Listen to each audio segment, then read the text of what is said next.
This is Bill Mosley. Hi, this is Adam Green. Hi, this is Adrienne King. This is Carol Locatell. Hi, this is Felissa Rose. Hi, this is Jonathan Kirsten. This is James Slater. Hey, this is Justin Beam. Hi, this is Mackenzie Atkins. This is Tom Atkins. Alex, this is Ron Milkey. This is Tuesday night. You're listening to the Skeleton Crew exclusively on Hardbit.com. All right, all you skeleton crew, thrill me, you sons of bitches.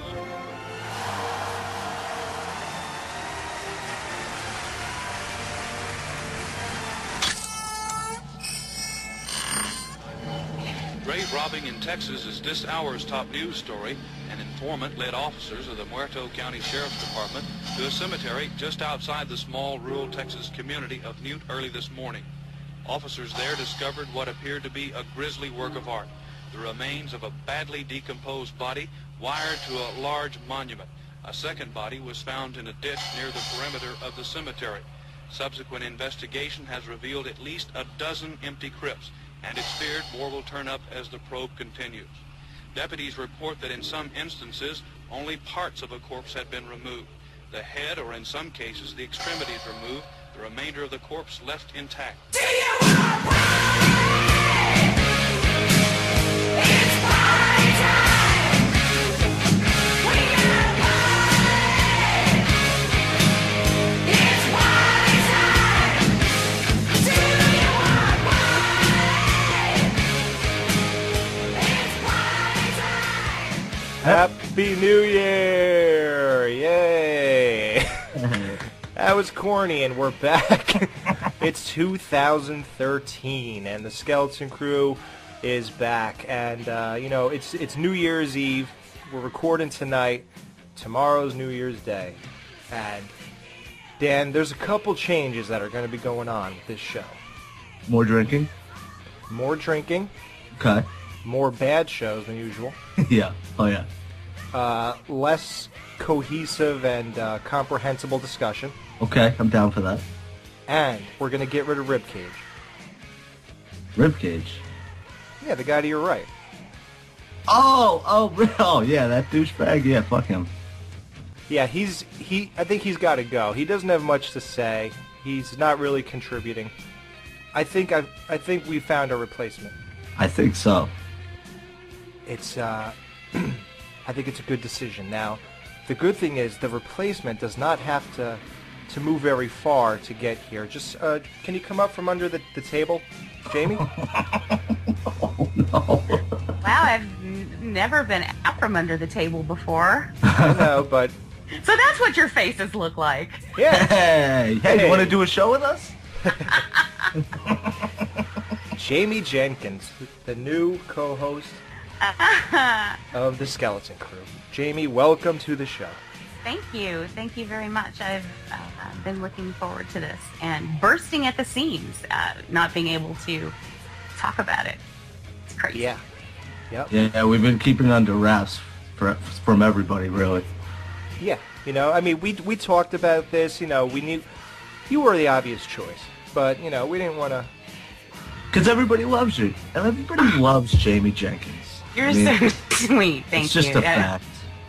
Yeah, we always get positive feedback about you, and now that you're permanent, we're going to start getting the complaints, so just be ready for that. Yeah. Oh, I am totally ready for that, because, you know, not everyone loves me. They love you from a distance. Most of the time. But now that you're permanent, watch out. Oh, up in your face. So can we loosen the shackles just a tiny bit? I'm getting a little bit chafed here. Just a little. You ain't going nowhere. Now, see, you gotta understand, now you're stuck with us, too. I think I can live with that. All right, cool. She's just already trying to get away. Loosen the shackle. Yeah, exactly. Yeah, see? First day on. Yeah. Okay, well, as everybody knows from the title, which you must have read, this is the Skeleton Crew's Texas Chainsaw Massacre retrospective. Yeah! Woohoo!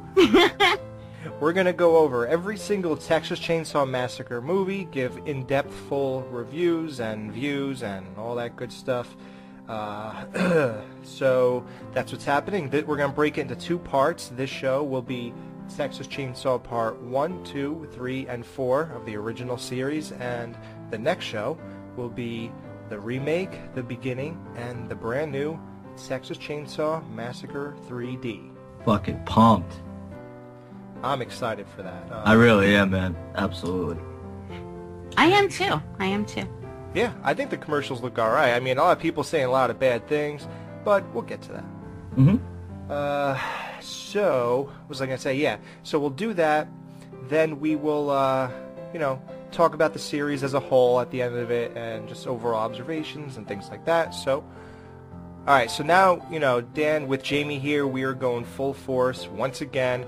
We were getting a little shaky for a show or two. Oh, it was bad for a couple shows there, but we're back on track now. Yeah, but it was only the Jack Frost show. Who cares about that? And it was about the lovely Molly, and who cares about that? I do. Carrot rape. Carrot rape.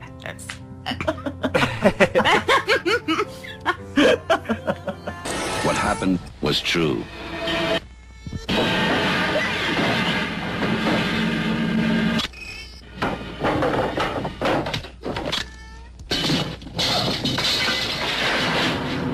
The most bizarre and brutal series of crimes in America.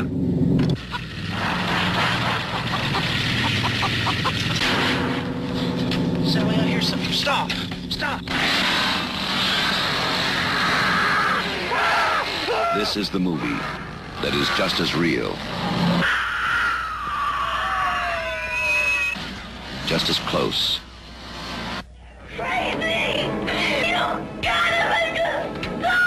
just as terrifying as being there. Even if one of them survives, what will be left? The Texas Chainsaw Massacre. After you stop screaming, you'll start talking about it. Texas Chainsaw Massacre, 1974. Starring Marilyn Burns as Sally, Jim Sydow as Drayton Sawyer, Edward Neal as the hitchhiker, and Gunnar Hansen as Leatherface. This is all like IMDb stuff. Everybody knows that this was based on, loosely on the killer Ed Gein, just like Psycho. Entertainment Weekly voted this the second scariest movie behind Exorcist.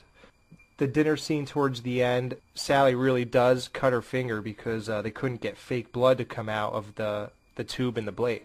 So that's pretty crazy. The film was shot in chronological order because mainly due to like clothing issues. Like as they messed their clothes up and got more blood, it was just too much to wash them and to change them and try to recreate that. So they had to wear the same things for like a straight month. So that kind of stuff is just crazy, and I never knew that. So I figured, Yeah. And the human skeleton in the house at the end of the movie was a real skeleton because a real skeleton from India is way cheaper than getting a plastic one. So that was really kind of cool to find out. Yeah, and they said they went to a veterinarian too, and he told them where he was dumping a lot of the animal bones too, and they got them from there too, along with India. So yeah, all of that shit was real, dude. Yeah. All right. Well, okay, let's get into the movie, I guess. So for me, the hitchhiker scene, that's the beginning of the movie. That's the introduction of the family. That scene just really, that locked me in. Like, it's so realistic. The way they shot it, it made me feel like I was there. And like the really smart way of shooting this was, like the shot. Remember how when they threw him out of the van, and he was kind of smearing blood on the van. Then they started driving away. He was making all the goofy faces and running after the van.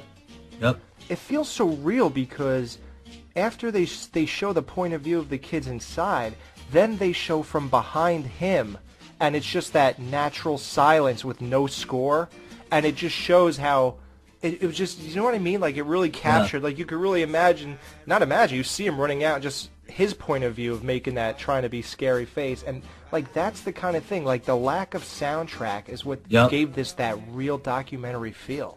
Yeah, man. Same with the first Leatherface kill there. That when that club hits, it's like it's the lack of sound, and it's hearing just that, and it's like, oh, that was fucked up. It was almost too real, like watching a documentary. Well, what about when he was twitching, like having a in the convulsions? Same thing, right? Yeah.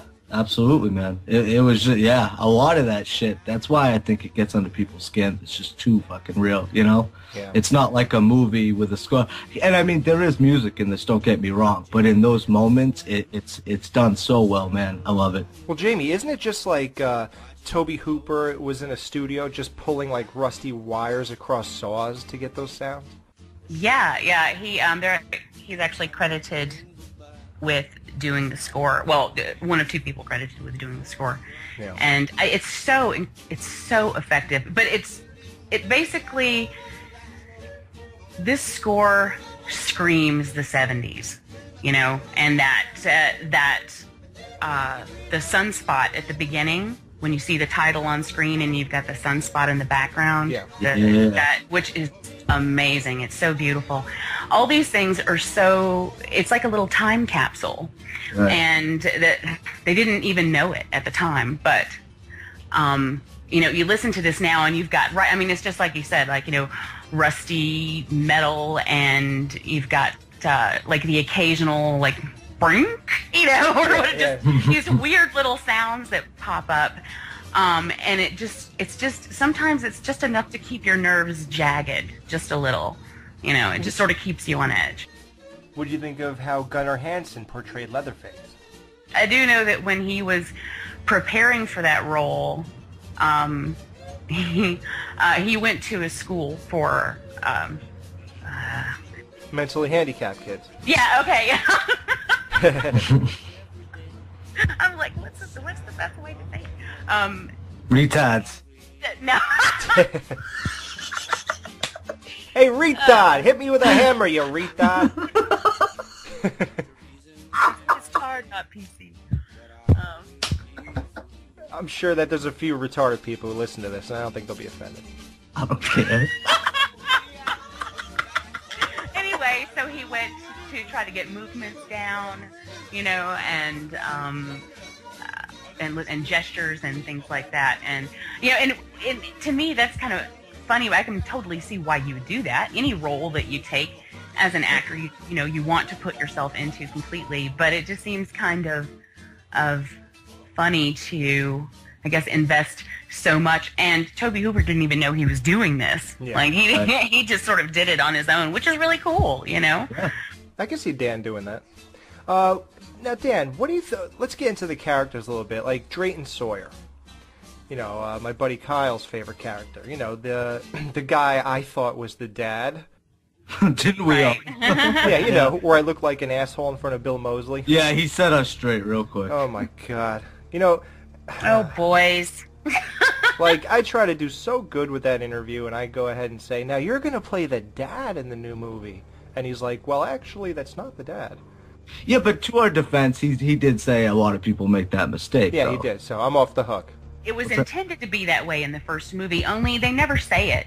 It's never outright said that he's their brother. But however, in the second one, he does say, I pissed my life away taking care of my younger brothers. Oh. So, you know, he gives it away in the second one. But if you've never seen the second one and you're only going by the first one, there's no way for you to know.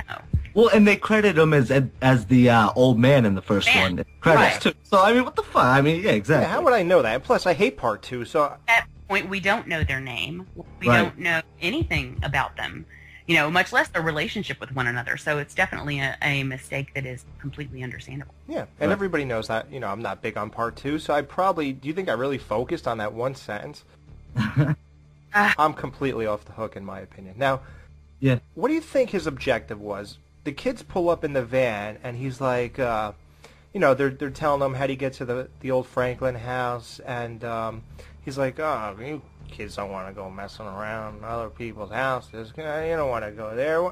I got some good barbecue. Why don't you kids wait here? You know, like, what do you think was his objective there? Like, wouldn't it have been great to lure the kids right pretty much across from his house, and they could stock up on some more barbecue meat?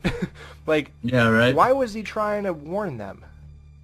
I don't think he was. I think he was just trying to pull them in there. I mean, like, here, wait here for about an hour or so. Right. You know, meaning you come in, you wait here, and we get you right now. You think? I think. Oh yeah. I mean, this is their business. I mean, look at all the cars under the camel netting, and there was actually supposed to be camel netting under the camel netting, and there was actually supposed to be buried cars, with and that there were so many. So I mean, this is something that why would you turn away? If you feel like he could, that you could handle him, if you could take him down, but you've got a big, huge, hulking guy with a chainsaw, I think you probably believe he could do it, Yeah, right. So, anyway, yeah, I think it was just, he was just trying to lure him in right there. Yeah, because that's what I think, too. I mean, if you're a psychopath killer and you're trying to pick people off the road, you'll take any scenario possible. And, I mean, the one that worked out, it definitely worked out in his favor. Even the chick coming back to the gas station at the end there. But, yeah, man, you just wing it at that point. You're just trying to get them any way you can and fucking eat them. Yeah. Well, what do you want to talk about first, the girls or the annoying asshole? The booties. Oh, the short shorts. That shot by the ice machine, you mean? Oh, where it, good. Comes up from the bottom? That is so hot. I love the ice machine. No, what about that too, yeah, but we even get a better moving one when she gets off the swing. Oh, yeah. And then she walks to the house. Oh, just wait a minute.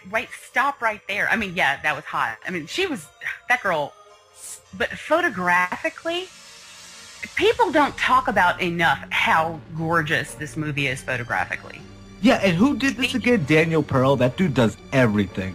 It is sexy as hell. I mean, the shot that they did where they go under the swing and follow her as she's walking toward the house, and then just kind of go up.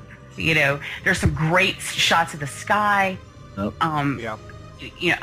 It's just breathtaking. And I have the Blu-ray, so that's really nice. Nobody ever talks about that, though, really. I mean, nobody ever focuses on the cinematography, but it is definitely worth focusing on. It's a mix between that and the booties, and it's just perfect. Well, no, Jamie, the thing is, people talk about it, but I think the general consensus is that this movie looks like shit. But it looks like shit to its credit. That is what I was talking about earlier with that whole documentary feel, and the lack of soundtrack, that. When people think about this, I don't think they think of beauty. They think of realistic. And I think, there's a fine line. That's obviously, that's an amazing feat to pull off. There's so many of them. I mean, even shots within the house. It's just, this dude knows how to frame his shot. That's all I'm saying. He knows what the hell he's doing. Yep. And he was like, what, 23, 22 when he made this movie, just fresh out of school? And I'm like, what? Yeah, right. I can't even tie my own shoes. Crazy. It's amazing. Yeah. I feel so stupid when I think of that. Speaking of stupid, now we can get to asshole. Yeah. Now look, Franklin, how annoying, the stupid topics he brings up, the way he wouldn't give Sally the flashlight, and just looking at him, oh god, he's hideous. I've seen people pull out of lakes that were less bloated than this asshole. Right, but you know what the best part of Franklin is? Just when he reaches his fucking peak of annoyingness and you just want to fucking kill him, dude, boom, here comes Leatherface out of nowhere and just fucking hacks that motherfucker. He'd had enough of it, too. It was almost like, except from the gun. Like, fuck you, I'm done. Do you see how long Leatherface was there carving? If Leatherface wanted to carve this guy's whole stomach away, he would have been there for 2 weeks. Yeah, dude, he probably heard him through the woods. He was like, "Oh, I'm gonna kill this motherfucker," or whatever, whatever. I'd push him into traffic. Yeah. Oh, did anybody else laugh when he went falling down the hill? Oh yeah, and that's a what the F moment, man. Like, why? Because a truck drove by on a highway, you go sailing down a hill and flip the wheelchair? That's like that scene in Mac and Me when the kid fucking falls off the cliff and Mac fucking saves him. I'm happy the way he went though. I'm satisfied with that. God, his head is so big. If he drank a big gulp from 7-Eleven, it would look like a shot glass next to his head. No, I'm sorry. I'm not going to bash him anymore. He's a very nice invalid. But let's talk about that. There are some what the F moments in this movie. Like, that's one of them. Why would you go sailing down a hill because a truck drove by? Like, and the other one, the dude working at the gas station cleaning the windows of the van. Oh, yeah, right. Like, what the fuck? It's like, back up, dude. Like you said, some people die. They carve up the guy's stomach, throw the girl on the meat hook. All that shit was scary, man. Really good stuff. The way he pulled her back in that house, you have, like, that's just such a helpless scene right there. Like, you are fucked. You know, you have no chance. No. So let's get to some what the F moments, because this is a great movie, but, dude, I know this became a staple in this thing, but we got to talk about it from perspective here. This is the first one, right? Yep. What's with the 125-year-old grandfather? He's 108. He's 108? Yeah. Oh, he's 108. Okay. He's 108, but which is weird because 14 years later in the sequel, he's 137. Yeah, exactly. That's why I said 125. Because someone can't do math, but Makes no sense. Yeah. 137. Well, not only does the math not make sense, it doesn't make sense for him to be alive. Period. Well, I mean, you heard what he said. His pure liquid diet keeps him fresh as a flower. Oh, yeah. So, I mean, hey, people live in longer, but... I never understood that either. It was just a freaky thing. I think for him to add, which is completely fucking effective, because Grandpa was the only thing that ever scared me about this movie. I mean, this movie is terrifying as a whole, but what creeped me out, like got under my skin, has always been Grandpa. Really? That worked for you then? Yeah, it worked for me. You know what? I'll tell you what. It worked for me too. I'm going to take that back. It worked. You know what did it? Was this creepy old fucker sucking on my finger. I mean... Yeah. Bleh. Okay, you know what? I'm going to say this. It worked for me. I'll say this. Ready? It worked for me, but it eventually doesn't, but we'll get there. Time, we'll get there. I'll be patient. Mm-hmm.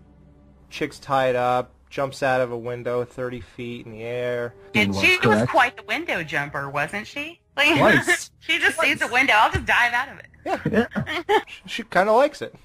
Yeah. Well, she's damn good at it. Yeah, I mean, so, okay, we get to the dinner scene. That's obviously the most iconic, famous scene. Like, that's, like, legendary stuff right there.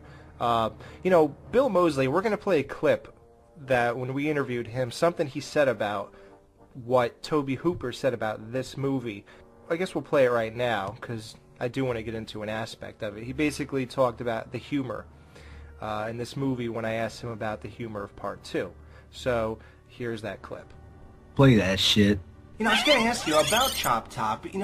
One thing that really struck me is, like, the different tone between Texas Chain Saw, the original, and Part 2.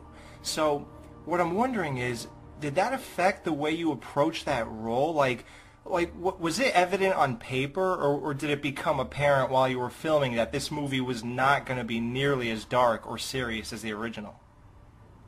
Well, it's funny. I mean, I got Kit Carson, who co-wrote with Toby, sent me a copy of the script before I ever was Chop Top, and he asked me to read the script and pay attention to that character. And, it was, I could tell that there was a lot of spoof in it. The original opening was a bunch of, yuppie things, like, I don't know if it was plaid pants or yuppie, plates or, some kind of Neiman Marcus ad. And with every new tableau, a chainsaw was supposed to cut through it. So it was clearly like "Die Yuppie Die" could have been the subtitle to it. Right. And I could tell that it was definitely, there was a sense of humor to it, that basically that the Sawyer family had now moved into kind of, a weird yuppie universe, and, was trying to get by, with the chili business, and, just kind of, like they wanted the same things that, the yuppies wanted. So I got that it was funny. When I went to Austin, Texas to shoot Chainsaw 2 in the spring of '86, I remember I'd never met Toby before. I got hired on the basis of a short film I made called the Texas Chain Saw Massacre, which was actually set in a beauty parlor in Staten Island, and I played the hitchhiker character. I had never met Toby. Toby hired me on the basis of my 20-second cameo as the hitchhiker.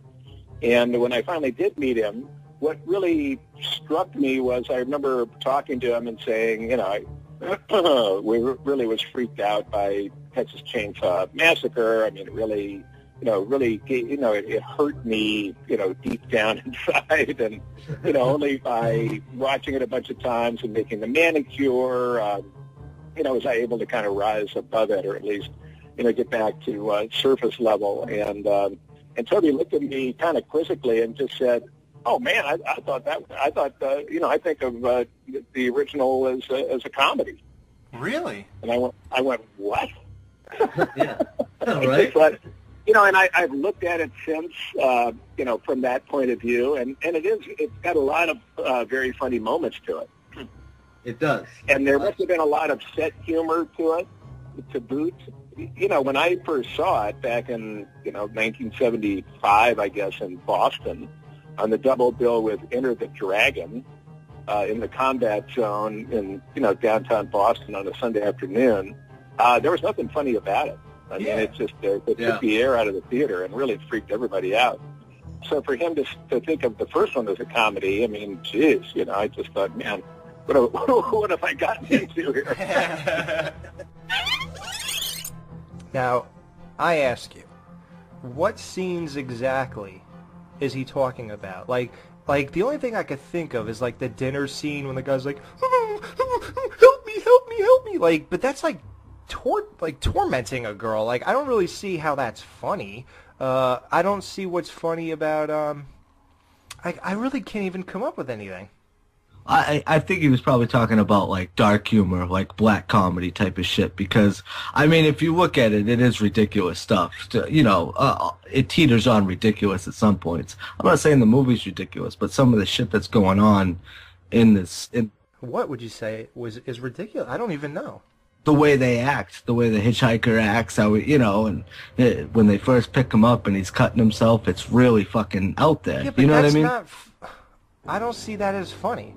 One thing I know that he considered funny was the old man character and how, he just, he's beating her with the broom, then he, like, breaks off the handle, and then he's just kind of poking her with it and enjoying it the whole time.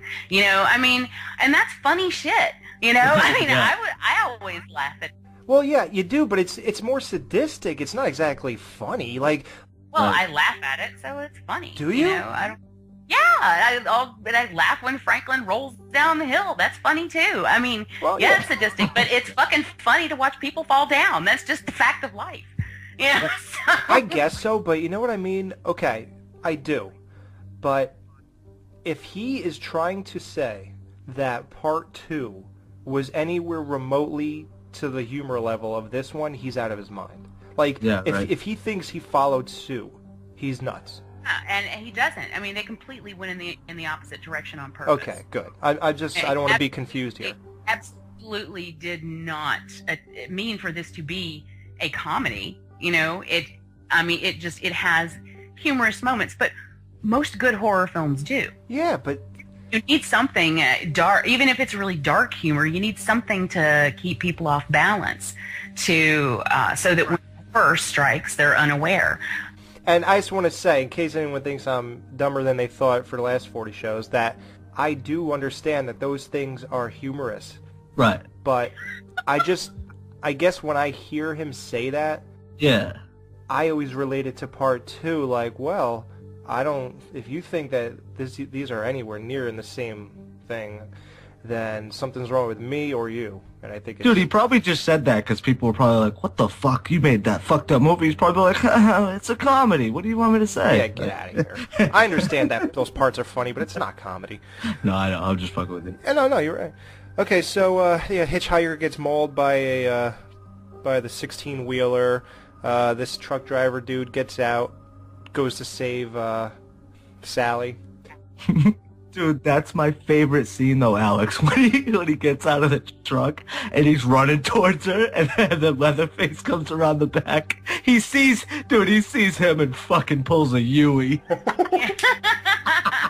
And whatever happened to him? But he does let her in the truck. He just goes running down the street. Like, he just takes off running. fucking But gone. yo, the truck comes though and goes past him and fucking skids, picks up the hot chick, which I mean I can't blame him. But what about the dude? Like, wouldn't you hook up the dude too? Like, yeah, pick up the chick, but I'd fucking double back for the dude. I'll bet you $1 million. I'll bet you because 3D though picks up from where the first one left off, we're gonna find out the fate of that black dude. I want to know. I want to know. Well, if you want to know the answer, Dan, you could faintly hear when she's pulling away laughing at the camera, you hear in the background, "It's 'cause I'm black, isn't it?" I thought I heard that. Yeah, he just runs off and you never see him again. I hope we find out his fate, dude. I really do. I want to know. Listen, he's a great shot. I mean, he threw the wrench right at Leatherface's face. Oh, yeah. That's right. Yeah. Nice. So you got the classic ending where Leatherface swings around the chainsaw in the sunset. And he's frustrated. Yeah, you know what? I'll say one little flaw though. I didn't see a sense of urgency in Drayton Sawyer when Sally kind of broke free and took off.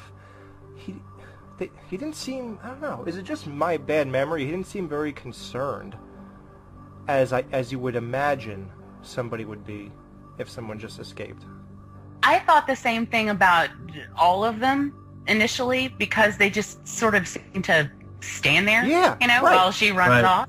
Right. But then if you watch the deleted scenes, there's a scene that was shot of their reacting to her leaving, and they sort of jump into motion.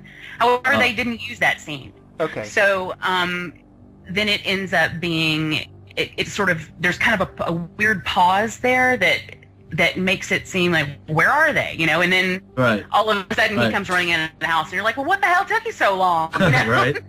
I mean, she was on the ground. She had to get up. She was limping. I knew I was right again. Okay. You know how they've always been using that line based on a true story or whatever, but I just heard that Tobe Hooper, well, he basically said this, that he wanted a whole family of Ed Geins, and obviously Ed Gein is a real person, so that's where the whole true part comes in that, so. Well, and they didn't even know who Ed Gein was until like 2 years after this movie was made. Oh, word?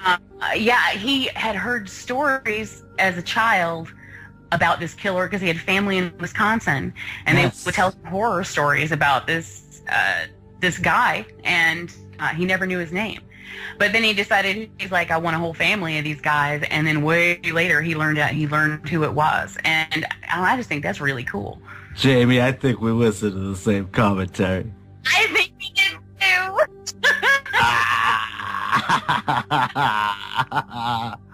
I did too, but I didn't want to. I had a feeling you guys, because you both told me you did. But most of these things are our observations, we promise. No, I mean, these little fact things, I mean, there's no other way for you to know them other than watching I was stuff. there. Yeah, Dan was there. In fact, he is Leatherface. You're fucked if you run across them. You're fucked, dude. Like, you got a crazy retard who's gonna kill you. And especially because it's not just they're gonna kill you. Well, they're gonna kill you because they don't have anything to eat. They're gonna fucking eat you up, dude. They're gonna throw you in a stew. You're gonna be some gas station barbecue. Right, exactly. The thing that was interesting to me was how Sally still sees Drayton Sawyer as a level-headed, like the level-headed sane one in the family. She's like, please, you can make them stop. When he's the whole reason she's there. Right. He kidnapped her, and he seems to run everything the way he beats the two brothers, I guess, up, and she's still... Look what your brother did to the door! Coon shit! Yeah, he was like, did you let her get away? He's like, no. He's like, well, look what you did to the door. Like, no matter what happened. He was in trouble. Yeah, he was not getting off the hook no matter what. No. Like, he was going to get a beating, and if Drayton Sawyer had to sit there for 5 minutes thinking of another reason why I could beat the shit out of you, he will. Mm-hmm. Of all of them, who would you choose? The guy with the skin face and the chainsaw? The guy who cuts himself and goes bleh all the time? Or the guy who looks, relatively normal. Yeah. Oh, and that's another thing too. They gave him 3 different masks in this movie too. One, that he wore around the kitchen table, which was like a lady's with hair. Like a Chinese lady or something. Yeah, and they basically said that because he couldn't convey any emotions or anything, so that's how he could convey things is by his fucking masks of other people. So yeah, I mean it's fucked up, but think about it. Like I said, he's a retard. He doesn't have a chance in hell, anyways. Hey, did you guys hear him talk? Like when Draven first comes home and they have an interaction in the kitchen, did he not talk? I really think I heard him say stuff. He grunted, and it was like a grunty, pointy kind of thing. I wouldn't call it talking. He was communicating. He was definitely communicating. That's how Alex is during football season. Yeah. Tiffany's like, hey, hon, can you get off the couch and put these beer bottles away? I'll be like, where? Yeah. So, yeah, I'm going to play a clip of him with that audible communication of his. Where are they showing?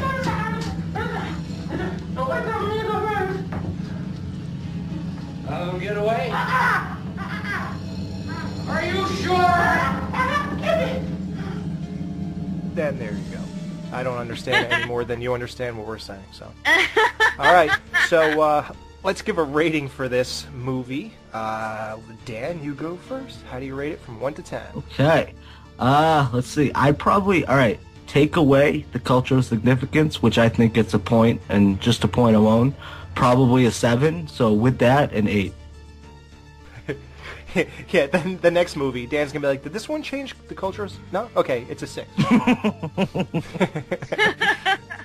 this is why I really hate number. I hate number ratings. So what do you do? What do you like to do? I'm going to say, I'm going to give this movie a 9. And you don't give it a 10? A fucking 10. 10. A fuck 10. Little Varsity Blues reference. The only thing that I am subtracting for is that there were some lighting issues here and there. There were a couple of dark spots. That was something that they couldn't really help because of budgetary constraints, but it's still there, So it's not completely perfect, but damn near close to it. I give this I'm teetering from a 9 to a 9.5. Ooh, alright. I think this is damn near perfect. It's truly one of the shocking movies of the world. Even I watched in 2000. I was pretty shocked. Really well done. I love how they make you feel like you're really there. I love the lack of score. I love the shitty look. I love the characters. I think the acting was great. The kills were awesome, realistic. That's what I look for. Yeah. In this type of thing, and the chicks were smoking hot. If I had to choose the hotter girl, damn, I think Sally would have also looked good in short shorts, but I just couldn't see. So, and she looked so ugly at the dinner table with that creepy close-up of her eye and all that stuff, and she really just didn't look good at all when she was screaming for her life. So I'm gonna go with the other chick as the hotter girl, but I gotta agree with that one. Yeah, she looked so ugly. Yeah, I will agree with. Yeah, and I like brunettes anyway. Oh, good. I do want to say that one thing I want to say is that to me, this film captures very realistically what would happen to your brain if you were put into this situation. But at the end of this, she is at her wit's end. She's screaming, and that's pretty much all she can do. And a lot of people complain about the fact that there's a bunch of screaming at the end of this movie. But what I think is important to remember is that after all that she has seen and after all that she has been through, what do you expect from her? There is nothing left. I mean, she's lost it. And it's understandable. Well, yeah, you could do that, and maybe she did. I don't know. If that's what gets you off, then you can imagine that. But anyways, so probably I think this is closer to an actual mental breakdown than in anything I've ever seen. So it's extremely, extremely successful. And because she is like this, then the audience is on edge the entire time. Yeah, I think this was a home run. Absolutely. I don't know what they set out to do, but they did something special that month. And the best in the series, let's note, first and foremost. Oh, I mean, and we'll get into the other movies, but damn it, Dan. We were going to rank these at the end. Jesus Christ. Hey, man. Hey, man. Now everybody knows your first answer. I think you said that in the intro, didn't you? I know. He doesn't listen. What are you listening to when we do this? No, I mean, you said in the intro that it was the best in the series. Oh, did I? Oh, Jesus. Stop pointing out my faults. I told you, just always Dan's. Look what you did, you little jerk. All right. Well, there you go. That's Texas Chainsaw Massacre 1, and it's Chainsaw, if anybody noticed the title. That's right. I always type it that way, too. And I've actually gotten some respect for that. Yeah, that's weird how they write it that way. And what was the original title originally, guys? What was it supposed to be? Head cheese. Can you imagine, dude? I mean, Texas Chainsaw Massacre is pretty crazy. It went from head cheese to Leatherface to that, and yeah, I think they won. Yeah. Yep. Yeah. So we'll be right back with Texas Chainsaw Massacre 2, the follow-up. Christ, could we just skip this guy?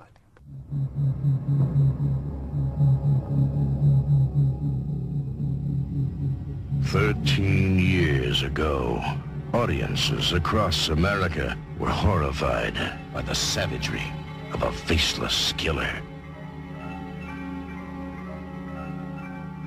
In the wake of this bizarre rampage, he vanished. Now, after more than a decade of silence, he has come out of hiding.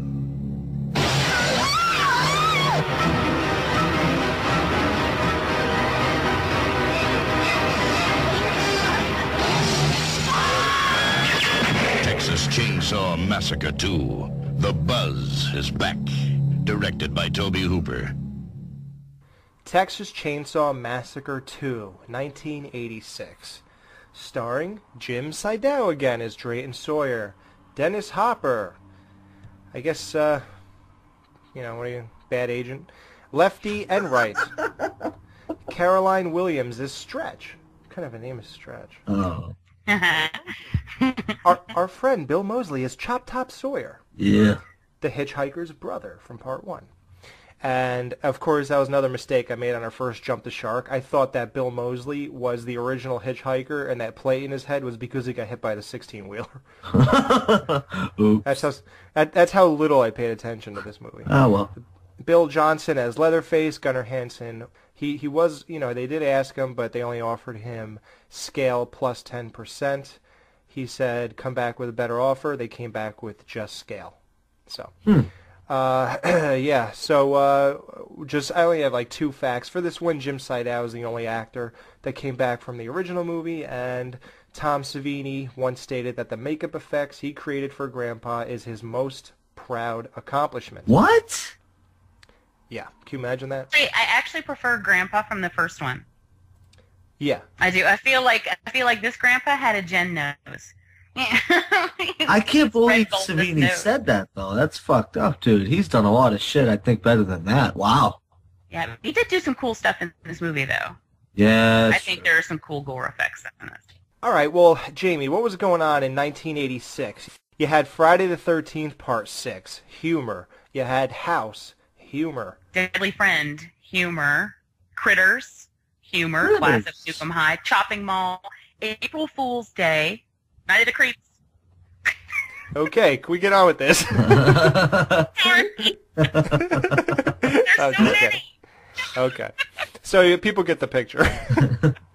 All right. So basically they wanted to squeeze this in there with the theme that was going on. See, this movie really set a lot of Texas Chainsaw Massacre themes that probably overall hurt the franchise formula-wise. Like, it's almost like they tried to make part 1 3 more times with these movies, and oddly enough, they were different enough and entertaining that they still worked. So, I'm not about to go on a bashing fest for, the rest of the retrospective, but I think it's most important to point out that the odd approach they took for this horror series in terms of like sticking to a format, like, and I'll point them out for each movie because, you know, I want to do all of them, but we start off with another opening prologue. That is part one of the formula. On the afternoon of August 18th, 1973, 5 young people in a Volkswagen van ran out of gas on a farm road in South Texas. 4 of them were never seen again. The next morning, the one survivor, Sally Hardesty Enright, was picked up on a roadside, blood-caked and screaming murder. Sally said she had broken out of a window in hell. The girl babbled a mad tale. A cannibal family in an isolated farmhouse, chainsawed fingers and bones. Her brother, her friends, hacked up for barbecue. Chairs made of human skeletons. Then she sank into catatonia. Texas lawmen mounted a month-long manhunt but could not locate the macabre farmhouse. They could find no killers and no victims, no facts, no crime. Officially, on the records, the Texas Chain Saw Massacre never happened. But during the last 13 years, over and over again, reports of bizarre, grisly chainsaw mass murders have persisted all across the state of Texas. The Texas Chain Saw Massacre has not stopped. It haunts Texas. It seems to have no end. You got... What did I like? You like that one? I like it.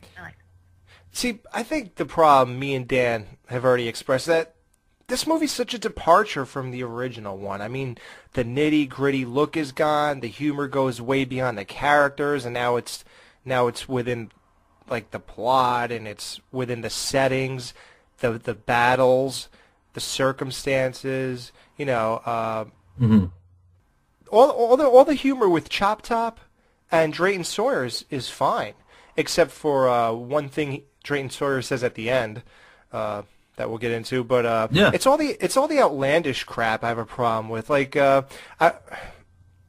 wouldn't have such a problem if this movie wasn't such a departure from part one. Sometimes I feel like if this was the tone right away, I wouldn't be like, what the fuck? Like, I think seeing that one and feeling like I felt about it, and seeing this is like, if you were in the movie theater, could you imagine what you would think seeing this? Yeah, I do like, what the fuck? I was in the movie theater seeing it. Oh, Jesus. Okay, and you didn't say, like, is this for real?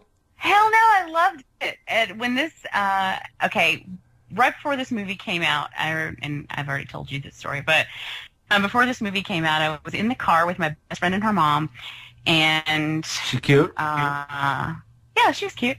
It was 15 years ago, Dan. That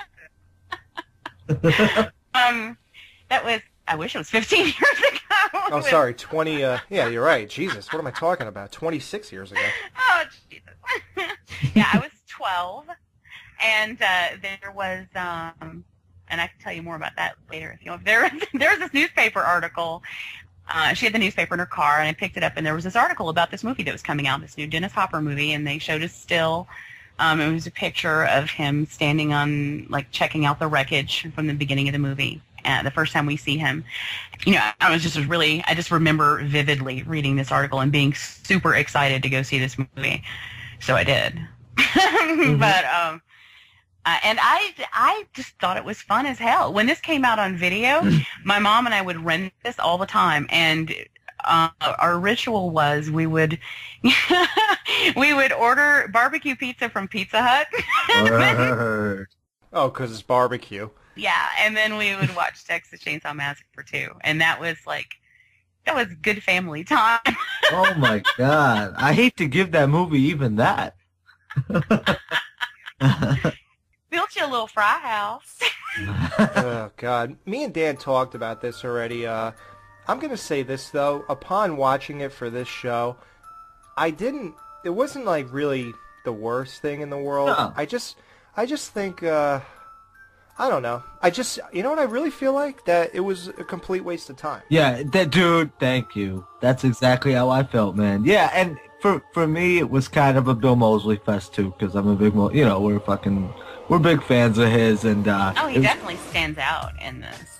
Yeah, and it fits the tone of the movie, and like Alex said too, I don't have a problem with necessarily his performance in it, but The whole, I mean, come on. I mean, where do you even start?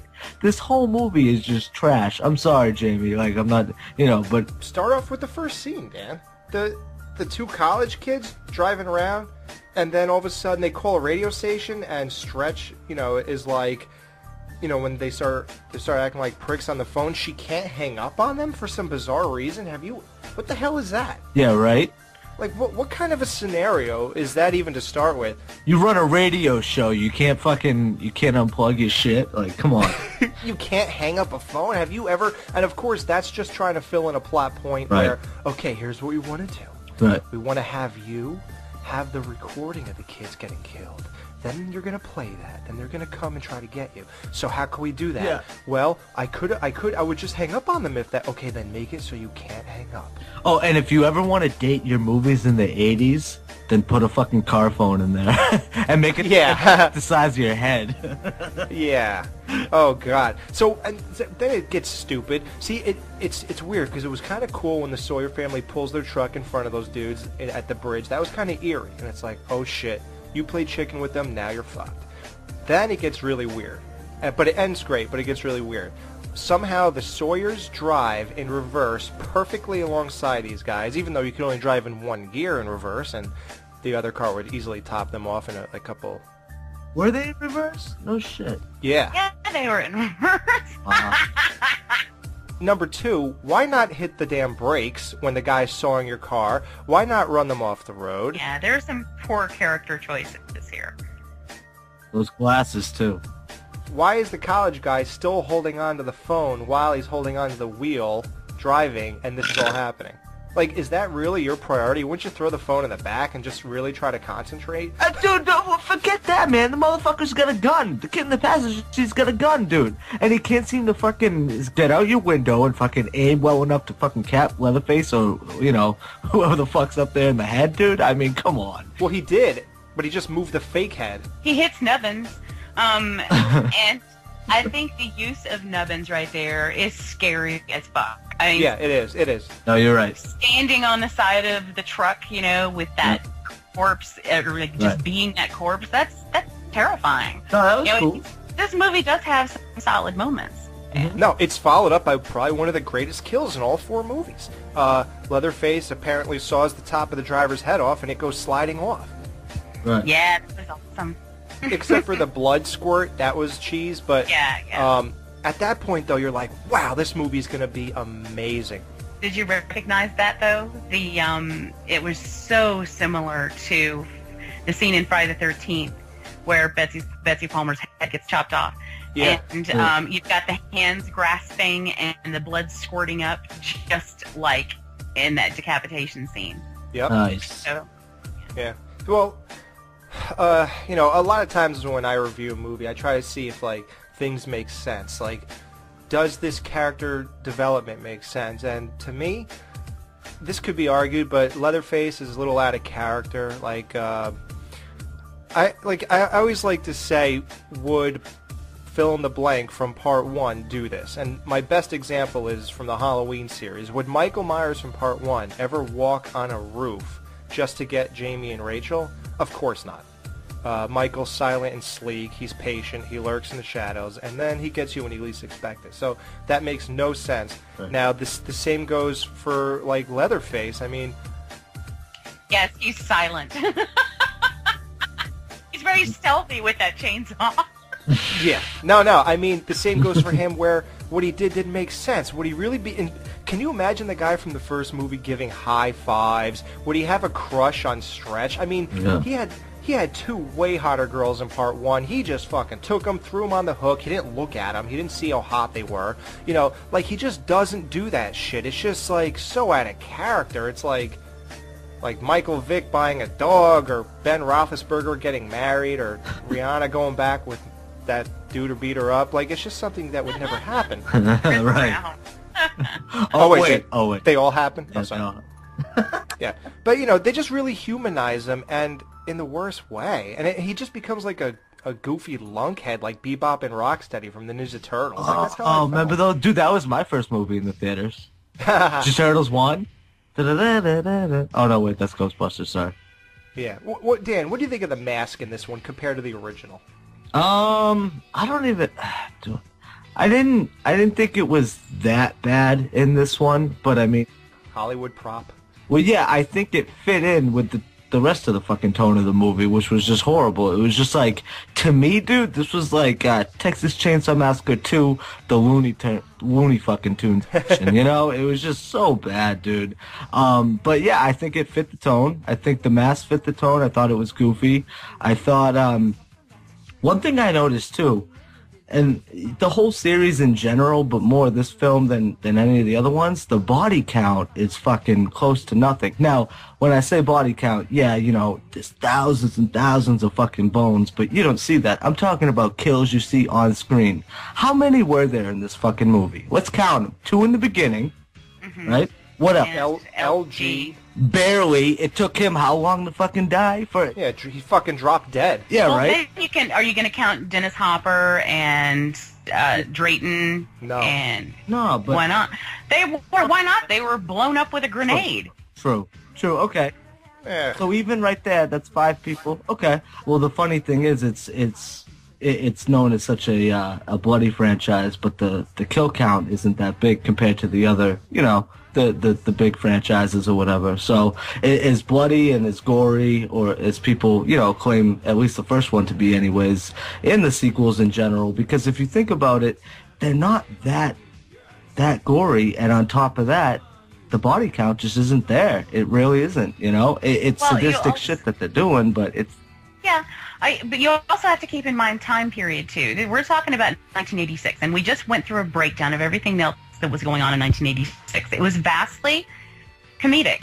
And if a horror film came out, chances were it was going to be a comedy. And that is what the waters were like back then. You also had, as far as gore, there are a couple of shots in this one where you don't even see the kill. There's a cutaway. You know, you might think you saw it, but they really cut away, and it's because they couldn't really do that much back. Right. But even with the kills though, just, you know, the amount of them, I just don't. It just kind of stands out to me that it's I figured it would be more significant. You know, you think Texas Chainsaw, you think big body counts, and they allude to that, like I said, with all the skeletons of all the people that they've killed and eaten, but. Which I find infinitely creepier than actually seeing killed on screen. You know what? That's a good point. What creeps me out about this movie more than anything it's really one of the nastiest things in this movie, and we're going to talk about it in a bit, is from part 3. But anytime you see like body pits or things made of human bones, and they're everywhere. To me, that is much creepier. I agree. Yeah, I did like the skulls with the hands for wings on the side of their head. That was actually cool. Yeah. Okay, Jamie, I'm so sorry. Dan, do you want to blast through a few what the F moments? Because I'm thinking of a few right now. Yeah, what you got, bro? All right. One of my biggest gripes is where this takes place, Texas Battleland. Look, people think it's ridiculous that Jason had that underground thing going on in the Friday the 13th remake, but here it's perfectly normal to see them living in this elaborately decorated place. Oh my god, dude. Who out of those 3 assholes lit thousands of candles throughout the tunnels is what I want to know. Yeah, right?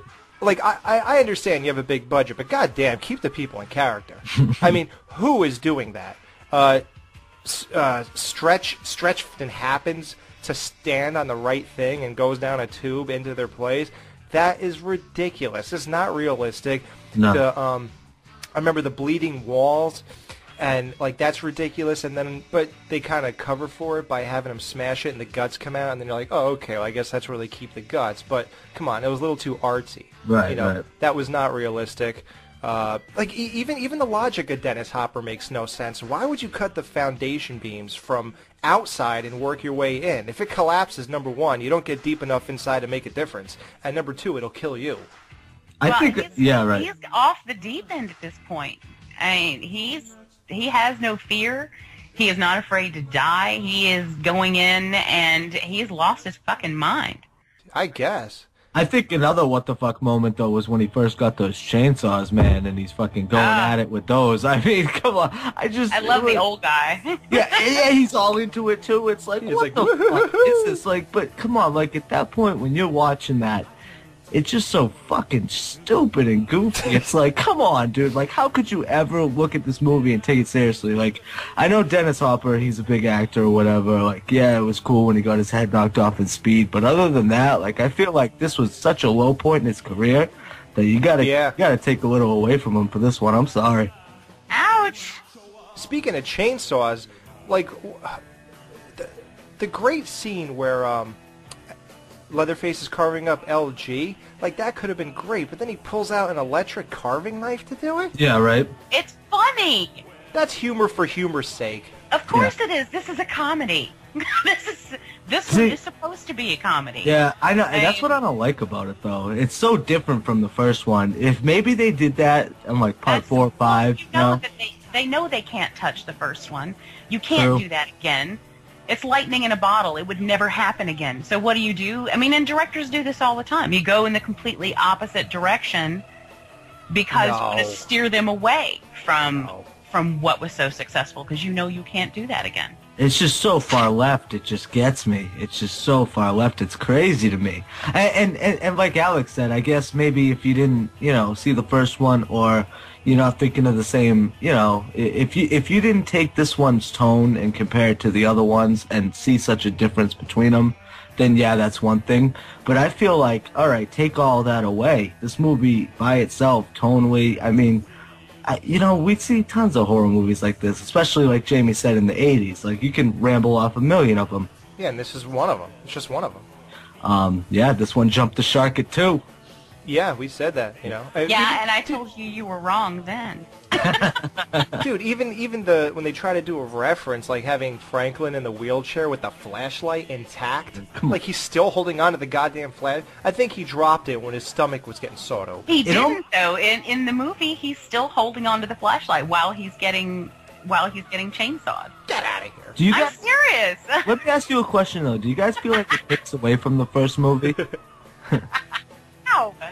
No, I'm one of those people, Dan, who even though there's like horrendous movies like Halloween 6 out there, I could still watch Halloween 1 and not think that Michael's killing people because he's under a cult. But when I'm watching Scream 1, dude, I'm like, oh, see, fucking Roman made these motherfuckers do it. Like, see, I can't separate them, dude, a lot of the time. Really? Yeah, I don't know. It's always in the back of my head. But yeah, I don't know. It's just me, man. I got a problem. I need to go to rehab. I do feel bad. Let's get to some positives. Okay, great scene. Stretch wearing the face of LG in front of LG. That was gross. Like, that is, just the concept is so hardcore. And they actually put a spin on that idea in the remake, but we'll get into that, in part 2 of this. So they actually kind of borrowed from this one. That was a great idea, and it was a good thing. Then, like, LG cuts her arms free. And, like, the thing is, I mean, look, the guy cuts you free. At least, the least you could do is give him his face back before he drops dead. Yeah, right, dude? She puts it on when he's already dead. Like, well, she didn't really have a chance. I mean, he just... 10 seconds. I don't know. I mean, there was it gave us, what it gave us was a tender moment then, when she put his face back, and she really did love him, which I thought was sweet. Their relationship was cute. It's a shame, though, that he died before she told him she loved him. That makes me kind of sad. See, I didn't think it was sweet at all. I didn't think it was sweet at all. I think he wanted to get with her. I think he wanted some booty. She wouldn't give it up from him, and he was still like, oh, darling, fucking like a little punk. That's how I look at it. No, that's not at all how he was. Oh, my God. And if she didn't put that recording out there like she did, then he wouldn't be dead. Exactly. She should feel very guilty. Instigator. And I'm sure she does once she comes down off her crazy. Oh, that's another thing. Yeah. She's a little preoccupied right now, being psycho. No, I want to talk about her being a little crazy too, because she does the same stupid fucking Leatherface dance at the end that he does. Oh God! What's up with that? Straight up. We called that as teenagers. We dubbed that the Bubba Boogie. On the Skeleton Crew, we call that the what the F moment. Yeah, here at the crew. I really enjoyed the scene with the introduction of Chop Top in the record store where he's like burning the hook and scratching his plate. Like, that is one of the scariest shit. Like, when she first opens the door and he's sitting on the couch in the dark, that is scary, and the way he's acting all nutty. Yeah. Tell me that was not the greatest jump scare. When he's like talking to her and Leatherface busts out of the door with the chainsaw. Holy shit. Wait. Like, that was really good. Does he bust through a door or a wall? I don't know. He comes out of the doorway from the record vault. Okay. Okay. Yeah, like, that was really good. Yeah. Yeah, it was. Okay, now let's get to more bad things. Okay. Another dinner scene. Grandpa bashes her head yet again. Grandpa again. Now he's 137. Okay. Party. You know. He's still fucking partying. This time, stand up. Yeah, right? Yeah, what's up with that, dude? They're feeding him some extra shit, yeah. Yeah, like it wasn't odd enough in the first movie. Now, right. You know, we'll keep him till he's 12 years older, and when he shouldn't have been alive for the last 55 years in the first movie. You know, why won't this guy die? Nobody knows, man. Nobody. What is this? It's just pure liquid diet. It keeps him fresh as a flower. So if we all just do that, we'll live to 150? Yeah, but do you want to? Look at him. He's not getting any. Yeah. Yeah, the whole dinner scene, like I said, there's some formats that these movies just stay on. The dinner scene, again, look, you know, if you don't think you could recreate, if you think it's magic in a bottle, why are you almost doing this scene for scene for a couple things? And that iconic dinner scene is not something you just keep throwing. Oh, let's get a table, get a girl, tired of the chair. It's gonna be great. Yeah, right. That's all it takes. Well, I mean, I can think of several reasons that you would do that. You want something to be able to tie this one to the original. You've gone so far outside the box from the first one that you want to be able to bring it back home for the fans. And that is an iconic scene from the original. And it's one that stuck out. It's one that, and that's the kind of thing that people who were going to see the sequel were looking for. They wanted more of what disturbed them so deeply in the first one, and so that, you know, you go back to something that works. I mean, that Hollywood does that all the time. I mean, okay, Jamie, you like this movie, right? I do like this movie. I like this movie a lot. Tell me. Okay. What do you rate the dinner scene from the original? What would you rate that? Oh, shit. Out of what? 10. Okay, well, I would give it a 10 then. Okay. A 10! She gives it a 10! A fucking 10! It pretty much defines the dinner scene, you know? Yes. So, Jamie. Yes, honey. I want to hear you say it. But this is all recording, right? What do you give the dinner scene from part 2? I would probably say... Come on. 6. Exactly. And I... But I didn't say that... all I was saying was that it's not an uncommon thing for them to do. Right. You know, and there were logical reasons that they did it. Obviously, it wasn't as successful. Although you do get that great scene where he's like dragging Nubbins under the table. I do love Drayton's little, you know, when he's talking about his hemorrhoids and... That's the line. That's the one. Saved him from, you know, a trip to the hospital, and yeah, I mean, he's just talking to himself about crazy bullshit. I mean, because he just got sawed in the ass. Yeah, right. I do like that scene a lot. I mean, he's just, and he goes on and on and on, and that's where this movie really hits hard with capitalism, consumerism. I mean, in this film, oddly enough, for it to be the less serious of the two so far, this one is the one that practically beats you over the head with commentary. But in a humorous way. But I mean, with what? I don't get shit like that. Explain it to me.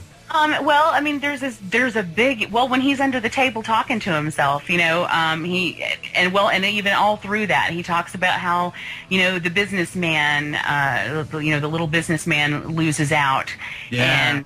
And, you know, everything to him is about business. You know, he's got his whole, like, as soon as So as soon as Lefty walks in, he immediately thinks that he was sent by a competitor. Yeah, right, for his fucking, for his stew, whatever. It's chili. I'm the Lord's harvest. He's like, what is that, some new health food bunch? Yeah, right. Well, that's another thing I wanted to mention to you guys. I don't ever buy coincidences like that, like how they were at the radio station doing their radio show at the same fucking chili cook-off as the family that she's gonna meet, a little later. I mean, doesn't that just take you out of it? Like, I hate coincidences like that. If it's organic to the story for these characters to meet, yeah. But if you're gonna just do that and that had no bearings on anything, right? I mean, yeah, there was no real point. No, not at all.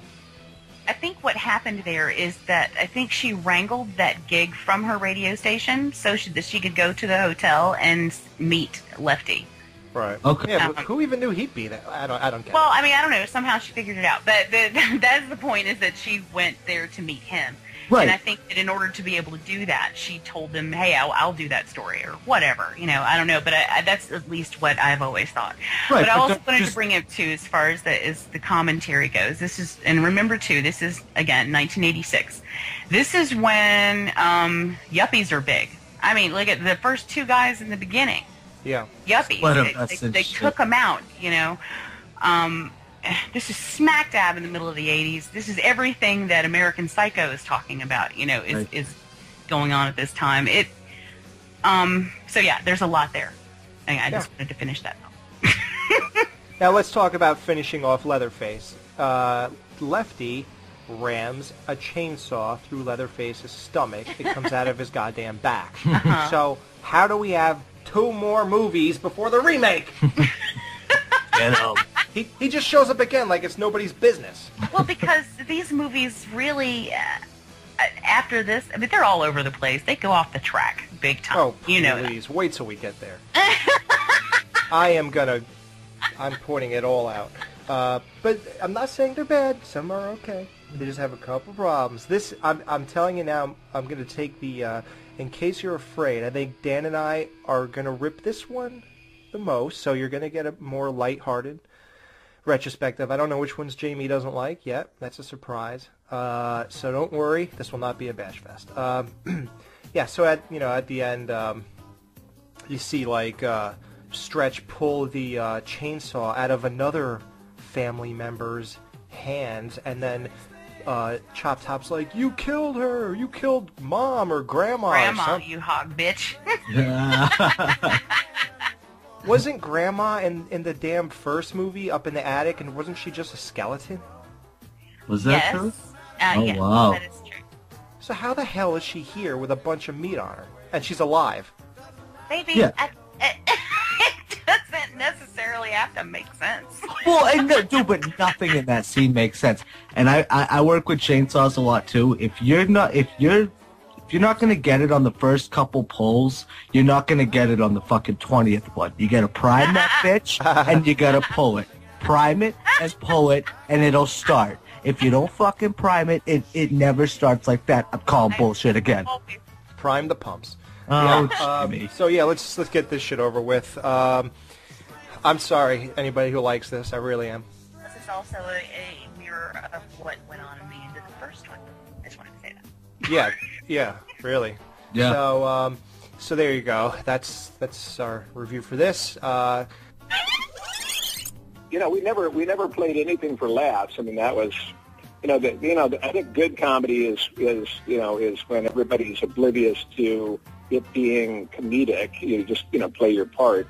Right. And then, the context kind of makes everything funny or gives it a perspective. Rating time, Dan, 1 to 10.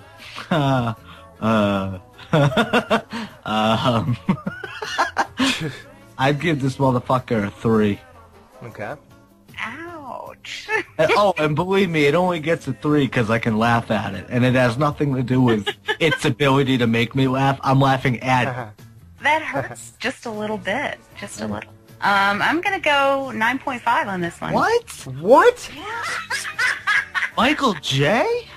Are you out of your mind? I'm kidding. Oh, my God, I'm kidding. Oh, dude, you made us nervous real quick. Wow. I just love to hear you guys freak out. And Dan, that would have been a 10. Oh, Jesus. Yeah, right. All right, so realistically, Jamie, what do we got? Don't fuck with it.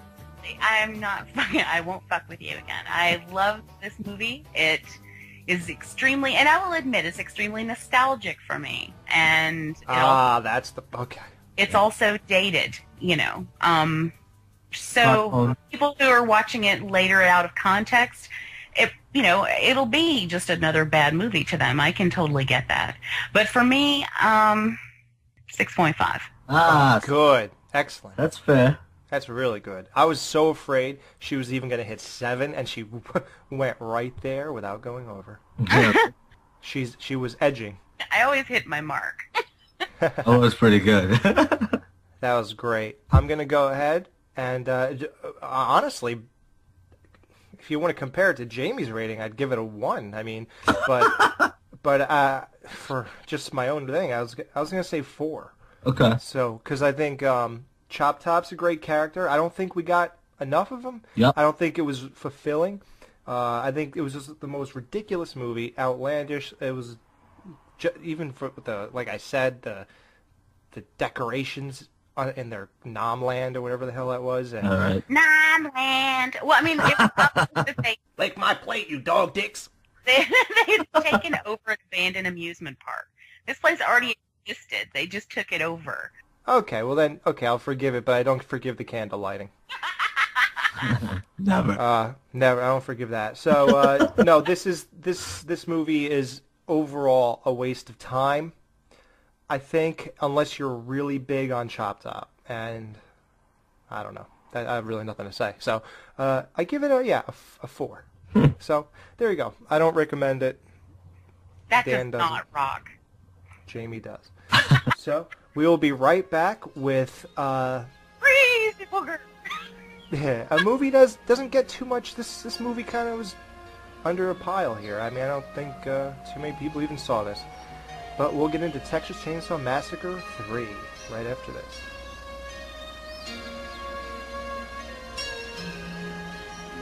Some tales are told, then soon forgotten. But a legend is forever.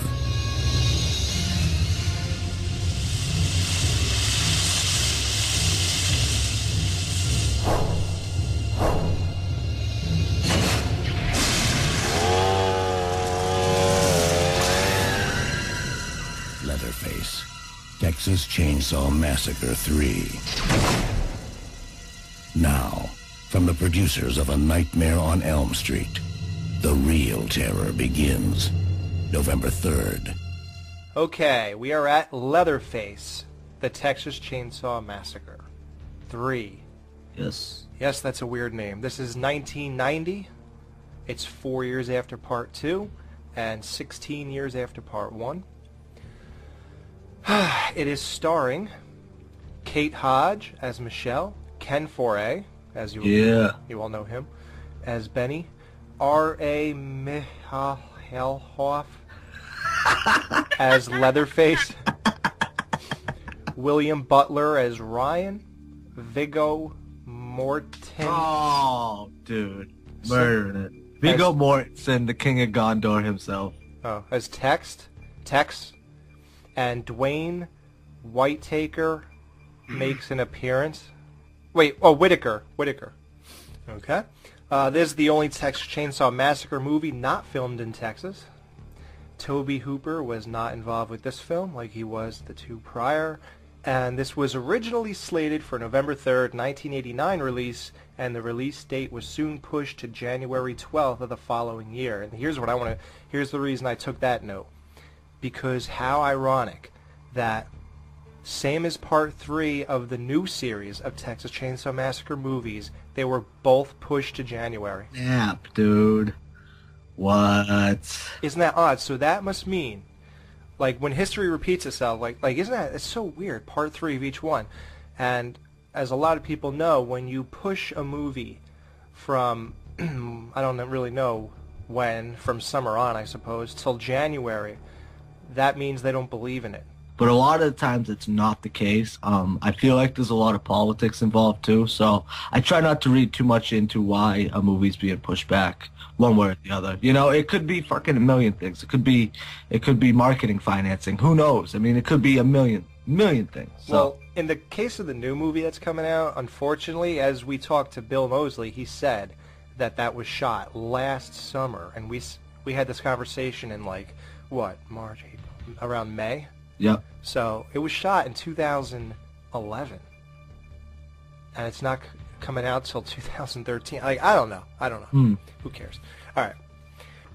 The thing that occurred to me is that at this point, Leatherface is like, I'm not rooting for him yet. You know, like he maintains what a killer in a horror film should. In the first 3 films, like, he's actually still intimidating. The only time you root for him is, like, I guess in part 2, when those 2 kids were driving that we mentioned, he sawed the top of the kid's head off. Like, when you have great kills, it's like, yeah, you know, right. Get him, this and that.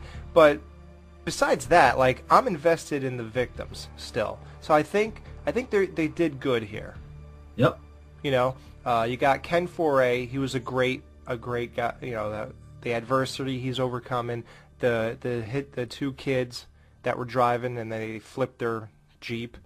Right. And everyone's kind of, you know, the movie's back to a serious tone. Yeah. It followed suit with, like, Friday the 13th Part 6 compared to Part 7, because when Part 6, they went to the goofy stuff in 86, and then they brought it back to serious in Part 7. This took that Part 2 feel and just said, okay, let's not do this. Let's make a real movie again. Right. And then they put it back. Now, do you think that's a good thing or a bad thing? I love it. I mean, I love what they did with it. Yeah, but it's weird. It's almost like a combination of both. With the first one, tone-wise, kind of, but not shot the same. It's kind of, you know, obviously this one had a little bit more money than the first one did, so you can tell where the money went, and it was like a real movie. Like I said, the combination of 2. Take the best parts of 1 and 2, put them together, and I think you got 3, you know? Yeah. There's another movie that holds on to the original at a really odd level. Right. You got the opening prologue. On August 18, 1973, Sally Hardesty, her invalid brother Franklin, and their friends fell afoul of a bizarre cannibalistic plan of serial predators.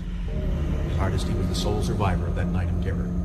She died in a private health care facility in 1977. A single member of the murderous family lived to see trial.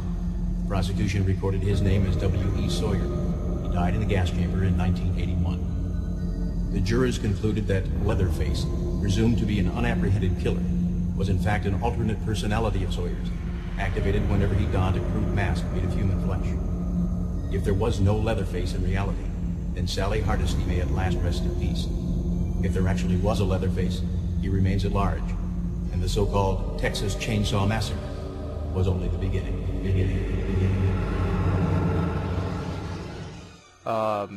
In the beginning, remember how, like, the armadillo was sitting on the road in the first one? Right. In this one, they hit an armadillo. So they do the same formula again. They got Tex, the guy who appears to be normal, but he's really just as sick as everyone else in the family. But you don't know that till you find out he's in the family. You know, of course, they did that with Drayton Sawyer when they introduced his character, make like he was a pretty normal guy. Here we go again, another dinner scene. Like, Grandpa yet again. He can't be alive. When I saw Viggo Mortensen's character as a bad guy, I did not know he was a bad guy at all. I was totally fucking thrown off. Like, literally, not even kidding, my jaw dropped when that shit happened. For some reason or another, and I should have been on top of it, but I thought he was going to come through at the very end and fucking, you know, come in swinging. And like I said, I think that's probably because I just recently saw this movie for the first time. Is this Never Tex? seen it before. Tex? That's Tex, right? Yes. Okay. Yes. Yeah. So when his character turned out to be bad, literally my jaw dropped. I was like, oh shit. And why I didn't get that, I don't know. I couldn't tell you. Maybe it's because, you know, like I said, I saw it, you know, recently as opposed to back then. And, you know, knowing the actor that he is, I'm thinking to me, he's always playing the hero, except for a couple movies. But for the most part, he's a good guy. He's the hero. He always comes in swinging. I thought that's exactly what this movie was going to be. And it worked to my advantage because, like I said, my jaw fucking dropped when I saw him as a bad guy. And I think he did a good job. He did an amazing job. Viggo is a fantastic actor. He really is. Yeah. And he shows his chops here. And whereas a lot of people would see this as a throwaway horror film, it's just an excuse for gore. They do. They do. But it's completely unwarranted here. There are some really good performances laid out here. He does an excellent job, for instance. I think it's a good performance from Ken Foree. I think Kate Hodge, when she goes over the edge, it's very reminiscent of the first one, but she brings her own little thing to it, and she's got a little bit of defiance there too. Like, I mean, he's right there at her with the chainsaw, and she's just screaming in his face. Yeah. She pulls her own hands free from those nails. I mean, she's strong. This is a strong female character, and I dig her for that. And as far as Grandpa, he's totally dead here. He has no eyes. I mean, he's just a corpse, kind of sitting over there with empty sockets and. What is it with this grandpa shit anyway, though? Yeah, I don't know. They love their patriarchs, I guess. How did he even get there? Like, wasn't he with the other family? Dude, I don't fucking know. That's the thing, is that it doesn't even matter. Like, why is Leatherface over here with this family and who are these fucks? I mean, it doesn't. That.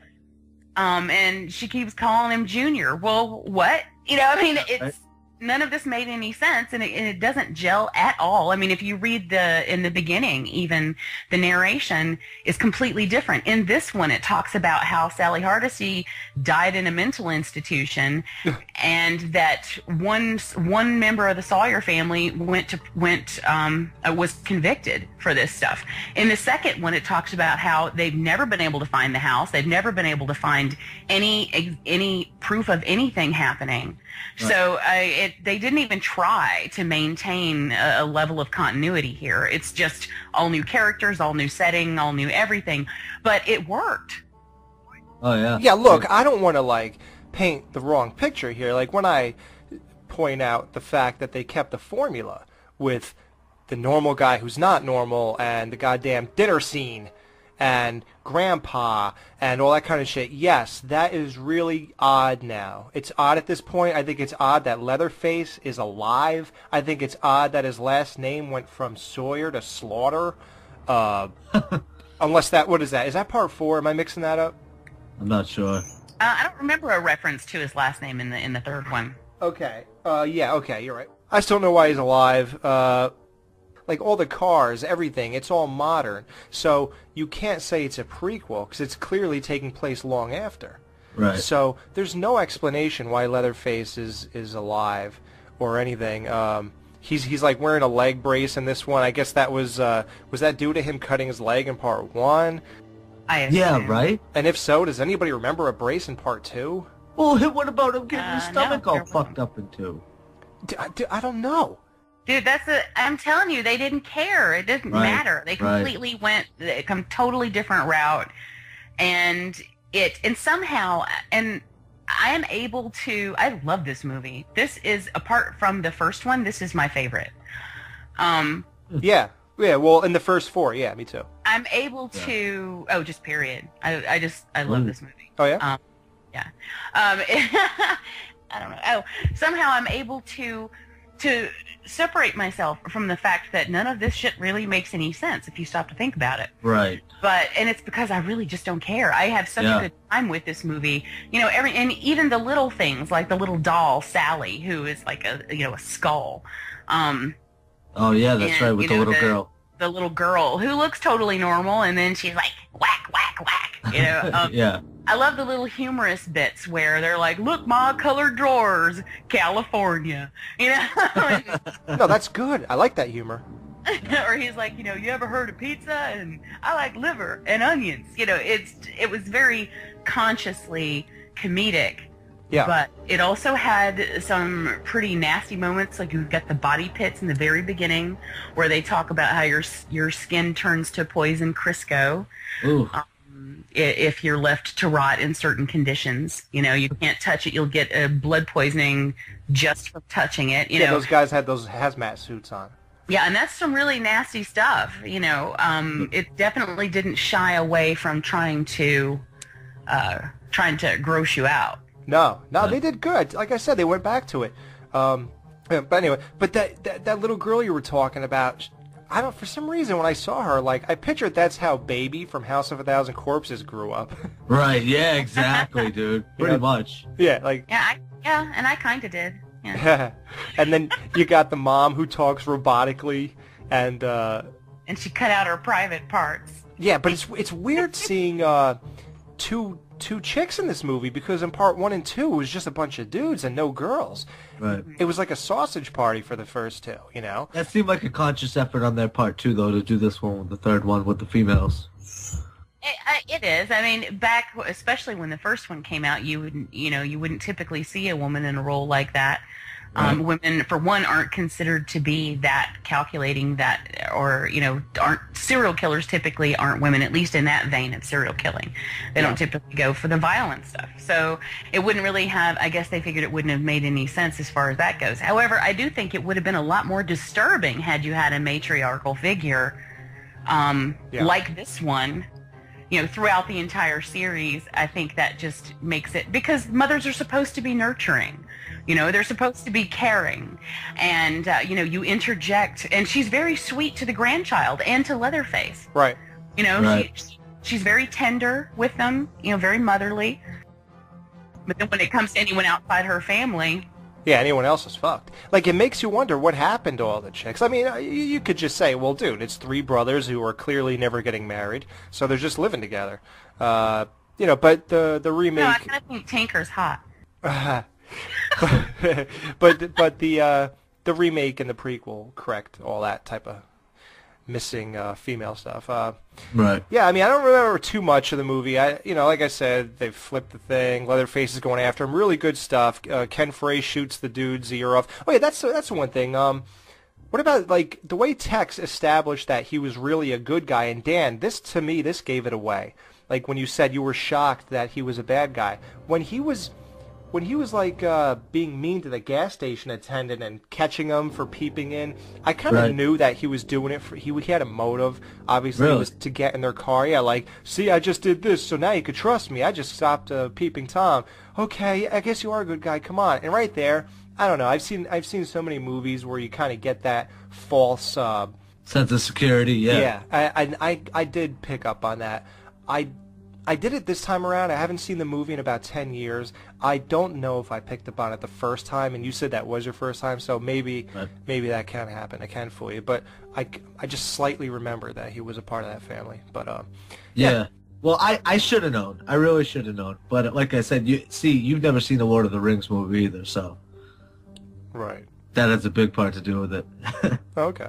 Well, I thought it was weird casting. What I was going to say, the one thing I remember is that Ken Frey shoots that dude's ear off, and isn't that weird that guy in the family kind of looked like the gas station guy? Yeah, he did. You're right. Like, what a weird casting choice. Yeah. You pick two guys who kind of look alike to be in the same movie? There's only what the F moments. I mean, you got, I guess Leatherface was driving in this one. That's kind of weird. Yeah, right. Yeah. Yeah, that was strange. It's bizarre. William Butler, he got caught in the bear trap. His girlfriend just kind of took off and left him there to die. Oh, I love that. She was like, peace. And, here's one thing I'm kind of pissed at. The censorship. I don't know what copies you guys got. Dude, when they... I watched this on VHS. Okay. Well, tell me, is this in there? Because what the hell was I watching? They rigged something up because William Butler doesn't die when he's hanging upside down, so they hit something, and this big sledgehammer supposedly bashes him in the head, but they don't show anything. No, they don't. It was it was cut away. And that doesn't work. You know how you normally cutaways kind of work? I feel like, I mean, it's an obvious one here. I do recall noting it, but at the same time, I felt like it worked. I mean, I don't really need to see what it looks like to have someone's head bashed in with a sledgehammer. I know what that would look like. You know what? It's the third movie. This is supposed to be a really like horrific, bloody, crazy franchise. I think at this point you show that stuff. And, the subtlety, you think for yourself, it worked in the earlier movies. I think by 1990, We should see the guy's head get bashed in. And I was going to say, though, 1990 is kind of a weird time. After the 80s gore and right before, you know, the whole Scream craze, it was a weak-ass time for horror. So I feel like they probably didn't know what the hell they were going to do with it, you know? Either go, no, I don't want to go as far as to say Hitchcocky, but, you know, go as to, like you said, with the cutaway or with the gore. So, yeah, it was kind of a weird time, dude. 1990 sucked. No, but, dude, you know what? This cutaway, it reeks of MPAA. It doesn't reek of artistic vision. You're correct, and I think that you're absolutely right about that. I don't know that for a fact, but that's what I would call it. Right. I mean, this year you also had Night of the Living Dead, the Tom Savini version that came out. Actually, 1990 was huge for horror. Interestingly, there are a lot of things that came out, yet we were, like you said, Dan, in that time of it was sort of a limbo period. We were right on the cusp of you know, getting that, and Alex and I talked about this earlier, getting the fancy thrillers like Silence of the Lambs and Seven, movies like that sort of haze the line between horror and thriller. So basically, they are horror films, but they're parading as something higher brow than that, because horror was a 4-letter word back then. Yeah, shit. Away from the 80s stupid shit, too. They're trying to grow from that, you know? Yeah, well, yeah. The Jasons, Freddys, all that shit. It's all dead by then. You want to move on and make something different, you know? In my opinion. No, in reality, Silence of the Lambs, let's face it, that's a horror movie. You could dress it up all you want. Yeah. All right. I mean, it's, you know, you have a guy who removes another guy's face and wears it, and then this other guy's splayed open like a moth hanging, and then, I mean, that's pretty damn gory. Yeah. What do you guys think about the surprise ending? You know, you think the chick's getting away, but I think it was a really good one with the gas station guy. It was the proper ending, because it was, when you think Ken Foree and the chick are getting away, you got one last obstacle without diminishing the efforts of the survivors. You know, like, you know how like a survivor does so much in a movie, and they go so much adversity, they make it out. And they get in a car, and it's like the car of another killer in the family, and then they're just dead. You know, like this one, you know, after surviving all that, you know, like the ending of House of a Thousand Corpses, when she gets in, I think it's like Uncle Captain Spaulding, like that. And, you know, in this movie, one other fact that I didn't mention, that the director wanted his name off the credits because of how the editing, like, left the audience with so many questions. Like what we had for the first 10 minutes of this. Yeah, right? He didn't even want his name on it, but it was too late, because they already printed that roll of footage where they put the names and shit on it. So. Oh shit! Wow. Yeah, I don't know. For me, overall, fun time, decent installment. You know, nothing I felt I ever had to like rush home and watch again. But this was like my second or third time seeing it in 12 years. If you're a fan of Texas Chainsaw movies, definitely worth buying. Yep. I agree. What would you rate it, Alex? In reality, 7. I'm gonna give it an 8, though. I think it was. Yeah, you know what? 7.5. That's all right. More realistic. I'll give it a 6. I'll say exactly what you said, pretty much. I mean, you know, it was a good movie, solid, cool horror movie. Nothing spectacular, though. You're not gonna find anything in this movie that you wouldn't see somewhere else. So some good performances, and yeah. Or nothing that you wouldn't see in the first two. Right, yeah, pretty much. I mean, I did think it was better than 2, though. I thought it was better, yeah. Yeah, I'm glad they did. And, yeah, what do you think, Jamie? Well, I already said, this is right up there for me. I love this movie. This is the one I've watched almost as many times as I've watched the first one. Wow. A lot. I mean, I can pretty much recite this movie. Shit. Jesus. And I'm going to say this one for me is an 8. It's just flat out enjoyable for me. I dig it so much. I love these characters. They're nuts. They're fun. And yeah, it's a good time. Yeah, yep. So I definitely have to recommend this. So. Yeah. No, I think Ken Foree really pulled it off. I think it's his charm. I think his character really If only he said, "I'll rip that mask right off your face." I do want to mention there's one scene in this film that has always stuck out to me is really sad, and that's the scene where Leatherface is playing with his speak and spell. Yeah. And I thought about that. The picture of the clown, and he keeps saying FOOD. Constantly. F-O-O-D. And it breaks my heart because he believes that is food, and it sort of gives you a glimpse into how he doesn't understand that what they're doing is wrong. Right. You know, and as far as he's concerned, he's just doing what he's supposed to be doing to contribute to the family. And I've always thought that was a little bit heartbreaking, and gives his character a little bit more sympathy. Yeah. But and that's a little bit of a heavy moment, I guess, to be surrounded by the rest of this ridiculousness. But well, what about they changed his character a little bit from the first two movies? He's always getting beat on by people who are, less physical specimens, and in this one, when the dude throws his Walkman in the oven, he shoves his head right in there. Yeah, right. He's like, "Fuck you, motherfucker." Yeah. He's like, "I've been through this." Yeah, it's like he'll put up with the shit from Drayton and Hitchhiker or Chop Top, but he's not going to put up with it from some jerk off in this family. So yeah, right. That's definitely a character switch. Yep. I'm not going to say it's out of character. Maybe he, over the years, realizes, I could kill all you people in 2 seconds. You better watch your ass. So, that's that. All right, well, I guess we're going to wrap it up with Texas Chainsaw Massacre 4, The Next Generation. Good Lord. Or is it New Generation something? I don't know. And, The Next Generation, yeah. Then we'll give our overall thoughts of the entire series as a whole. So we'll be right back after this.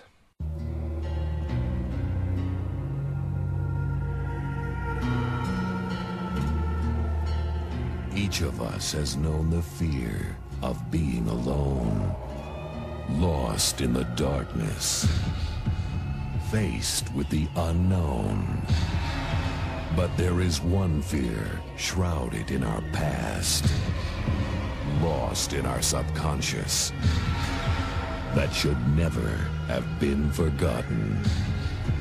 A fear so deep, it cuts to the bone. The American legend returns to bring you back to the cutting edge of terror. Welcome to my world.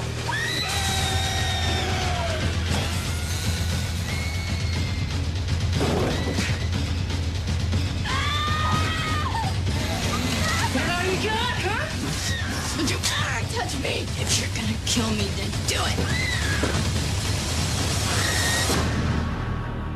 Matthew McConaughey, Renee Zellweger. Are you having fun Texas Chainsaw Massacre, The Next Generation. If looks could kill, he wouldn't need a chainsaw.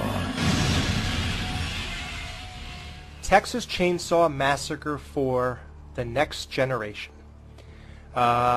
Intended by director Kim Henkel to be the real sequel to the original Texas Chainsaw Massacre, the characters of Vilmer and W.E. were intended to be Hitchhiker and Cook characters from the original film. Jim Sydow was approached to reprise his role as the Cook character, but he was unable to. I always heard that this is quite possibly the worst popular franchise movie ever made. I've seen a lot of posters with Leatherface and a horrible get-up with lipstick and women's clothing on and thigh-high leggings. How bad Leatherface looks was accurately implied by the poster. I saw the poster with the chainsaws, the lipstick. So some consider this movie to be a remake. Why? Because they're sticking to the same damn formula so much that you even wonder if this thing is a goddamn remake or not. Right. I mean, it's like the same thing. The like I said, Formula One, the character who acts perfectly like a perfectly rational human being, someone who's actually capable and willing to help you out if you need it, and they turn out to be as screwed up as everyone else. And that's the chick who worked in that little trailer thing. Right. You got that formula. You got another goddamn dinner scene with another goddamn grandfather. What the fuck? Yeah, why even go there again, dude? Do something new. God damn, do something new. And this time, the new thing, the innovative edginess, is they order pizza to eat? Yeah, right. That's it? Even Leatherface throws the chick in the freezer, dude. Come on, just like part one. What is it with these movies? Why do they keep on with the dinner scenes? Why do they keep on with this fucking grandfather? Because at this point, they have become iconic, and it's just what people expect to see. Like, you know, I don't know. I mean, Hollywood does weird things. You know, it's like, oh, they're used to that, so we'll show it to them again. Because what's the point? Never get tired of that. You know what it reminds me of, Jamie? Do you ever notice that, like, when any time you have a new movie, people are like, yeah, I didn't like the Friday the 13th remake because it didn't feel like a Friday the 13th. Like, everybody wants the same 4 movies made over and over and over and over and over again. Right. So, for that audience, this must be like the greatest franchise in the world. Right. Yeah, exactly. You literally get the same movie over and over and over and over and over Dude, again. I fucking There's only so much you can do with a chainsaw. You know, I mean, Right. you chase people down and you kill them with it. And oh, come on. You know. No, you know what? I'm just saying. I'm not defending it. I don't care for this movie very much. I like Matthew McConaughey. I think he adds a humorous element. You know, plus he's just fucking hilarious. Yeah, I like him in this movie. He's adorable. Yes. You know, he works that mechanical knee. Yeah, and look, now he has a leg mechanical, just like Leatherface in Part 3. Like, they couldn't think of anything on their own with this movie. Yeah, right? Yeah, that's pretty much how it seems. Yeah, I saw it for the first time, like, you know, a week ago. And, you know, to me, it's not even that bad of a movie. I mean, it was more like the characters were horrible and the acting was just good enough to get him a job in a heavily unpublicized horror movie. You know, they were just good enough to get to that point where you sort of believe that this is believable. Like, you know, I look at these people and I'm like, that's probably what that person would act like in this situation, or that's probably what they do had they been in this situation. Like, but like some of the bad acting was Barry, the boyfriend who cheated on the chick in the beginning. Dude, he was great. Oh God. No, he was horrible, but he had some of the best lines in that whole movie. Oh yeah, he's a total dick. Yeah. It's just like I don't know. Some of the characters were really weird. Like, remember the guy who pulled the shotgun out on Barry when he was walking around the house? Where did he go? He just became like a non-character. He walked him out. He's like, hey, some crazy guy out there with a shotgun. Walked him out, though. Should have seen me. Yeah, right. Come on. That's great. Here's the thing. People hate this movie, but it didn't really go anywhere like sacrilegious or anything. It was just like a cheap knockoff of the original. You know, and by repeating all the formula of the original, it just kind of keeps reminding you of what you're not getting that Part 1 had.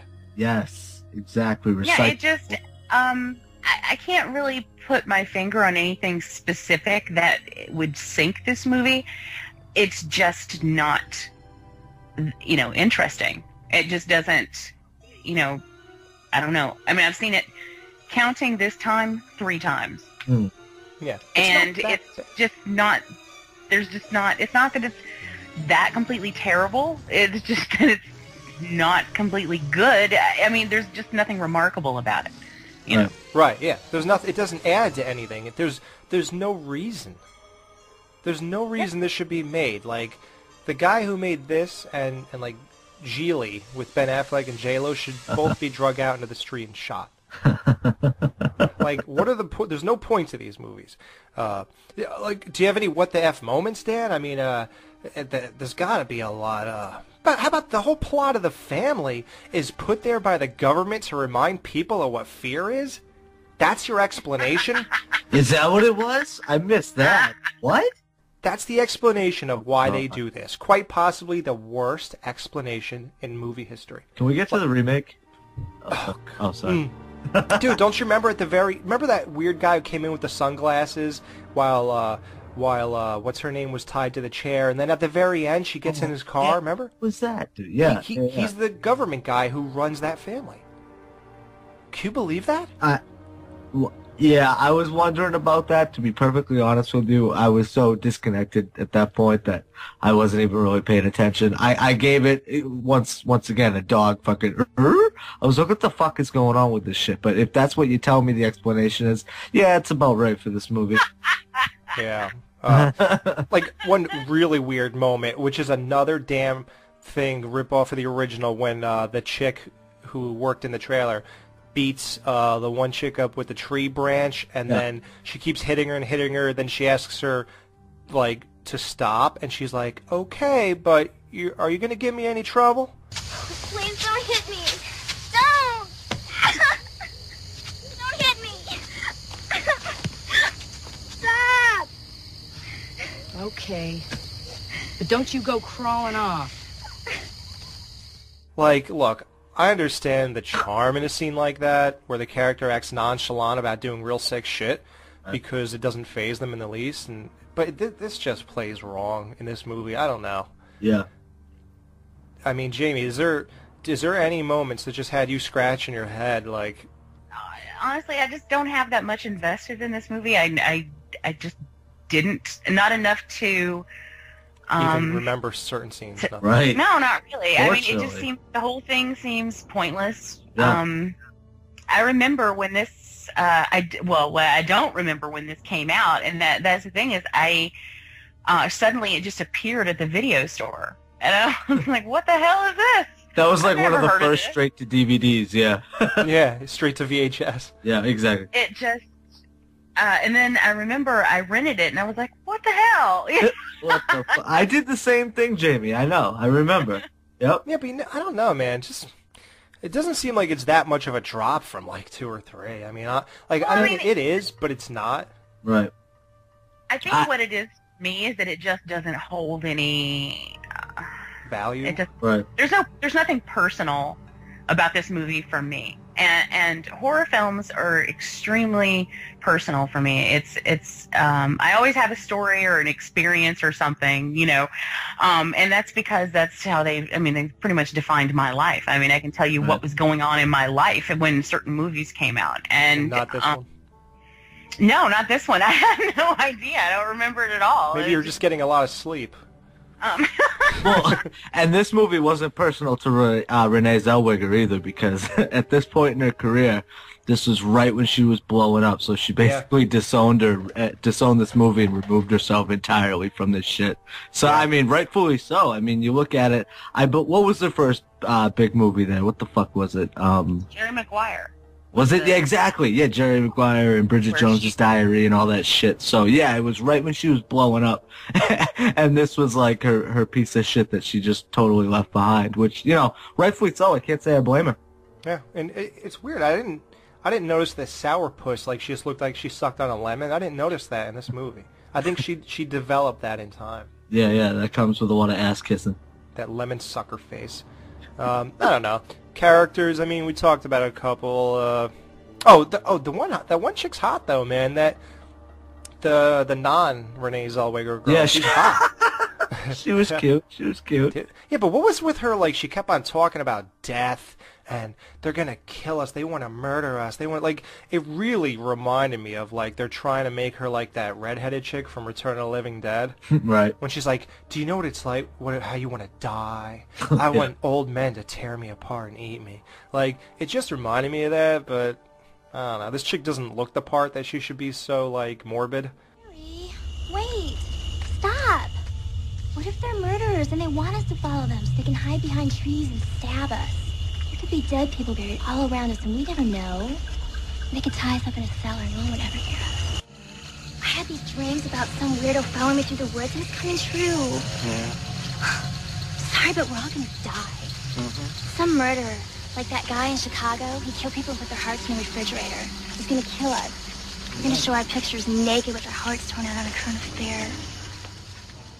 It's just, like I said, another scene that doesn't play well. I guess you guys want to get to the end. I mean, I don't know. You don't want to talk about it.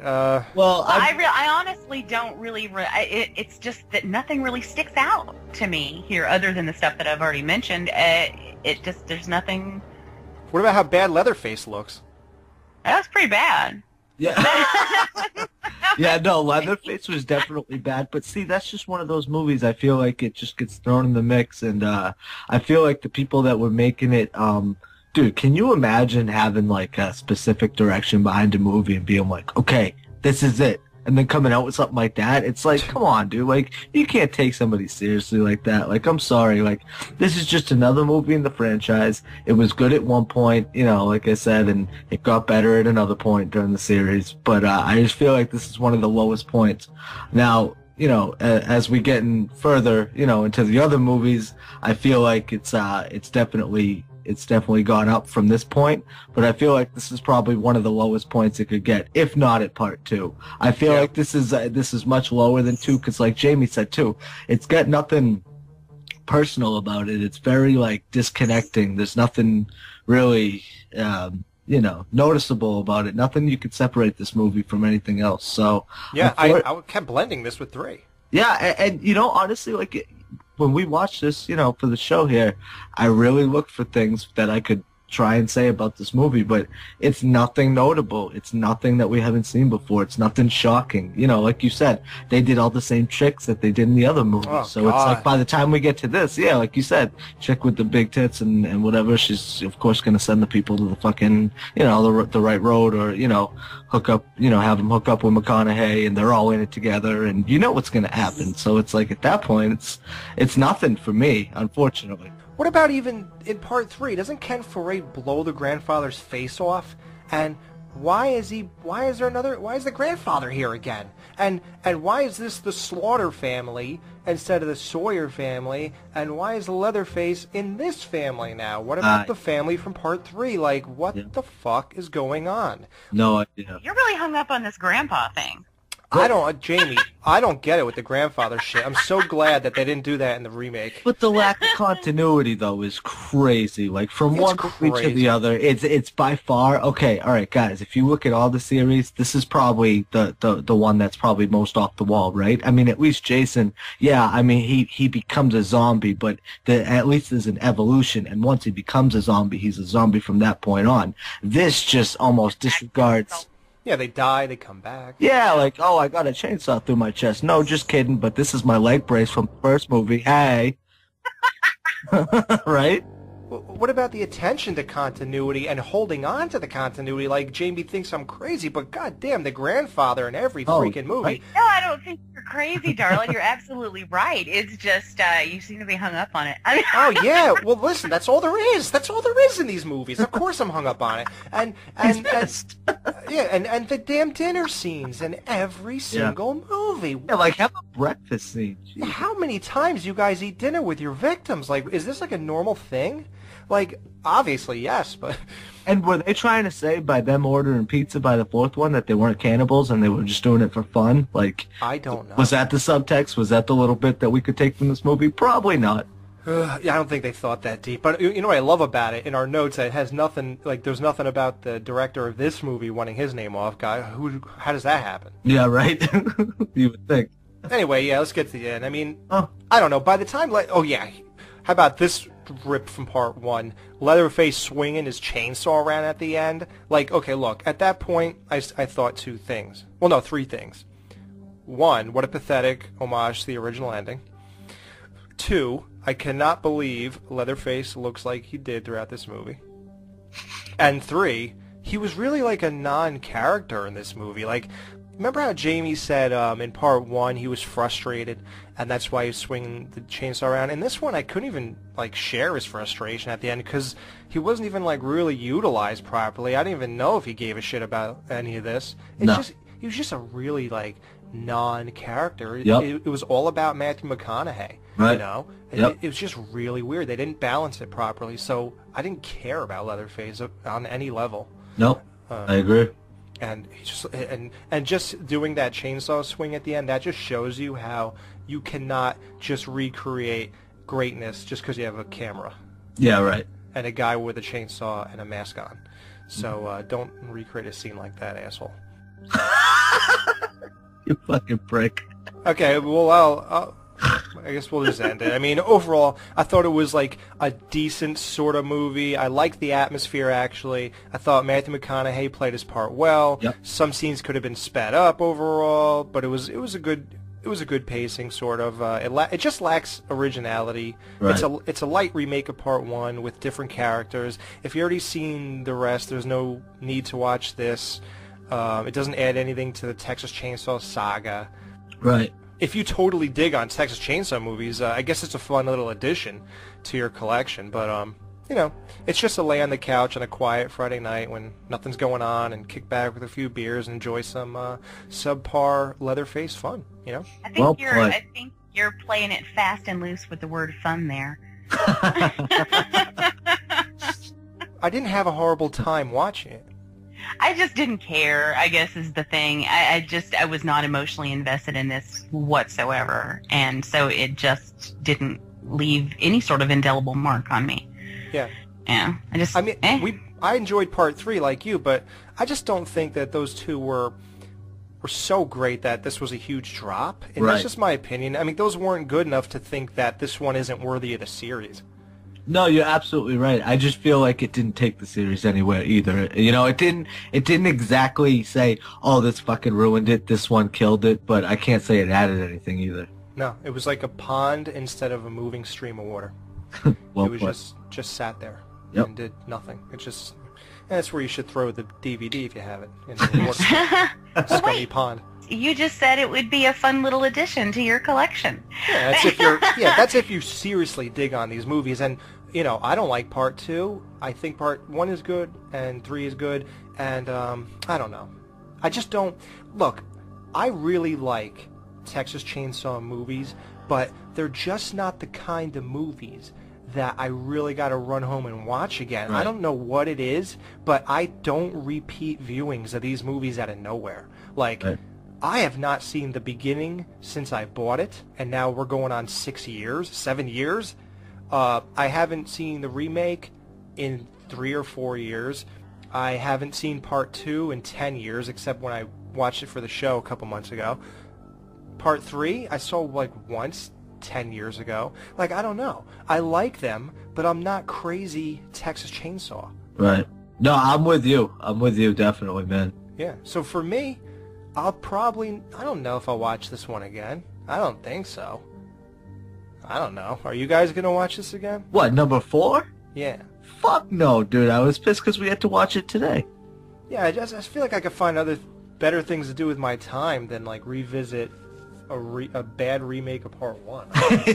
Yeah, I mean, listen, we had to review the movie because we're reviewing all of them, but definitely not a notable movie in the series, so... I mean, you know, if you come across it sometimes and like Alex said, you get a couple beers, definitely check it out. It's funny. You know, you just get to see how far astray they actually have gone from the first one if you've seen that, which hopefully you have at that point. So, yeah, check it out. But I feel like that's definitely probably, if not the lowest point, one of the lowest points of the series. And it definitely goes up from here, though. So, yeah. And Dan, I'd like to just reiterate that. Yep. Dan is saying that in a weird way. What he means is how far off they go from Part 1. What he means is they stick exactly to Part 1, but quality-wise, they go far off.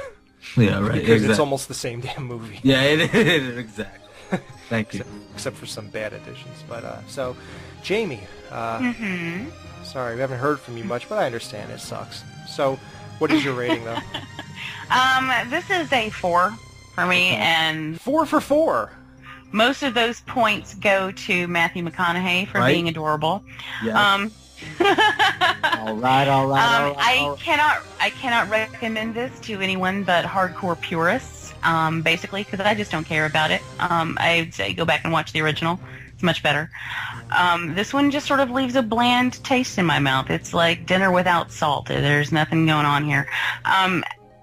If you want to see Renee Zellweger and Matthew McConaughey's meager beginnings, then go check this out just for the hell of it. But I can't seriously say watch this movie because I wouldn't do that to anyone. Yeah, right. We don't recommend this to women because he doesn't take a shirt off in this movie either. So, Dan the Man. Yo. What is your rating? I give this movie a 3, all because of McConaughey too. And yeah, man, party at the Moon Tower. Everybody's gonna be there. Yeah. I had to. I'm sorry. I'll give it a. What'd I give part 2? 4? I don't know. I forget. Yeah. I give this a 5. Really? Oh, okay. I mean, I don't know, man.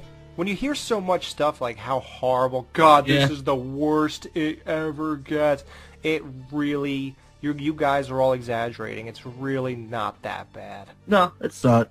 It's just not good. Exactly. Like, there's a difference. It's sort of there. You know, it exists, and that's all really I have to say about it. Exactly. Thank you. You wrapped it up. All right, we'll be right back with some overall thoughts. We'll make a quick wrap-up. We'll be right back. Here's an old favorite of ours. Something we used to do when we were cleaning out the hog's pen. Because, you know, one thing I learned by growing up in these American values up on the farm, and that is that pigs are people too. When you're sizzling up a rasher of bacon, maybe broiling a pork roast or having a couple of chops, you take it from old Chop Top here and his pal Bucky. And just remember, pig is the most intelligent mammal next to man. And they know what's up. When the farmer comes with that long, sharp knife,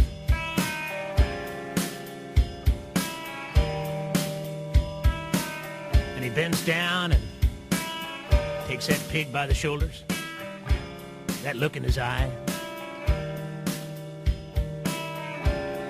the other pigs get to the far end of the pen, their eyes all small and scared.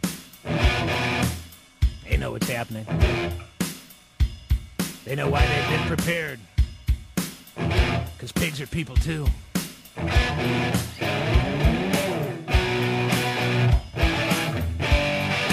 Just listen to them.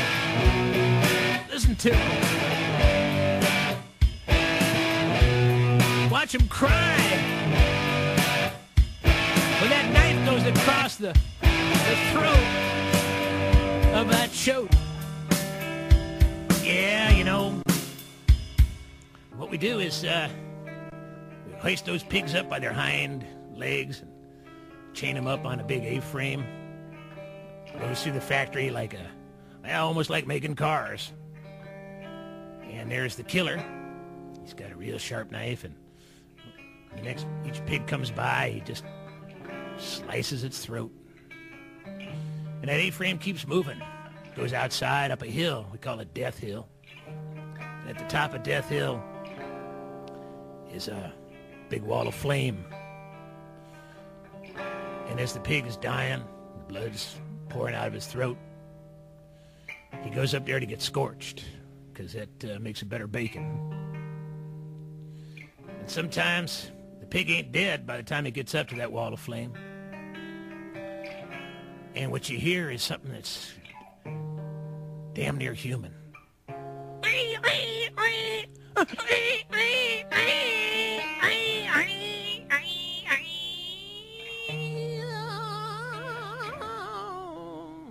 Makes me kind of sad.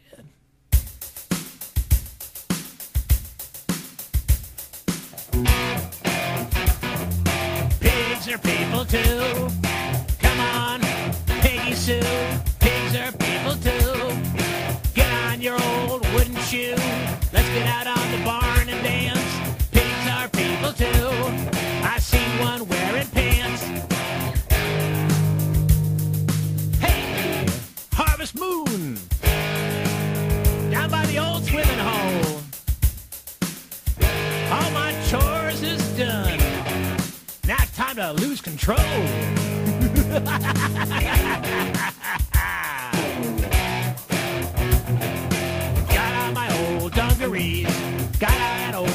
farm shirt, got on my old leather gloves, got my chainsaw coiled up, oiled up, gonna go into town, drink some bottles down, meet some little girl like an inbred little farm girl with 2 left feet, gonna take her out and pigs are people too. Pigs are people too. Down in the slop trough. Boy, and it can be fun. You got a hangover, just get in the slop and let the pigs lick it off. Pigs are people too. Pigs are people too. Just like me and you, well, like you, 'cause pigs are people too.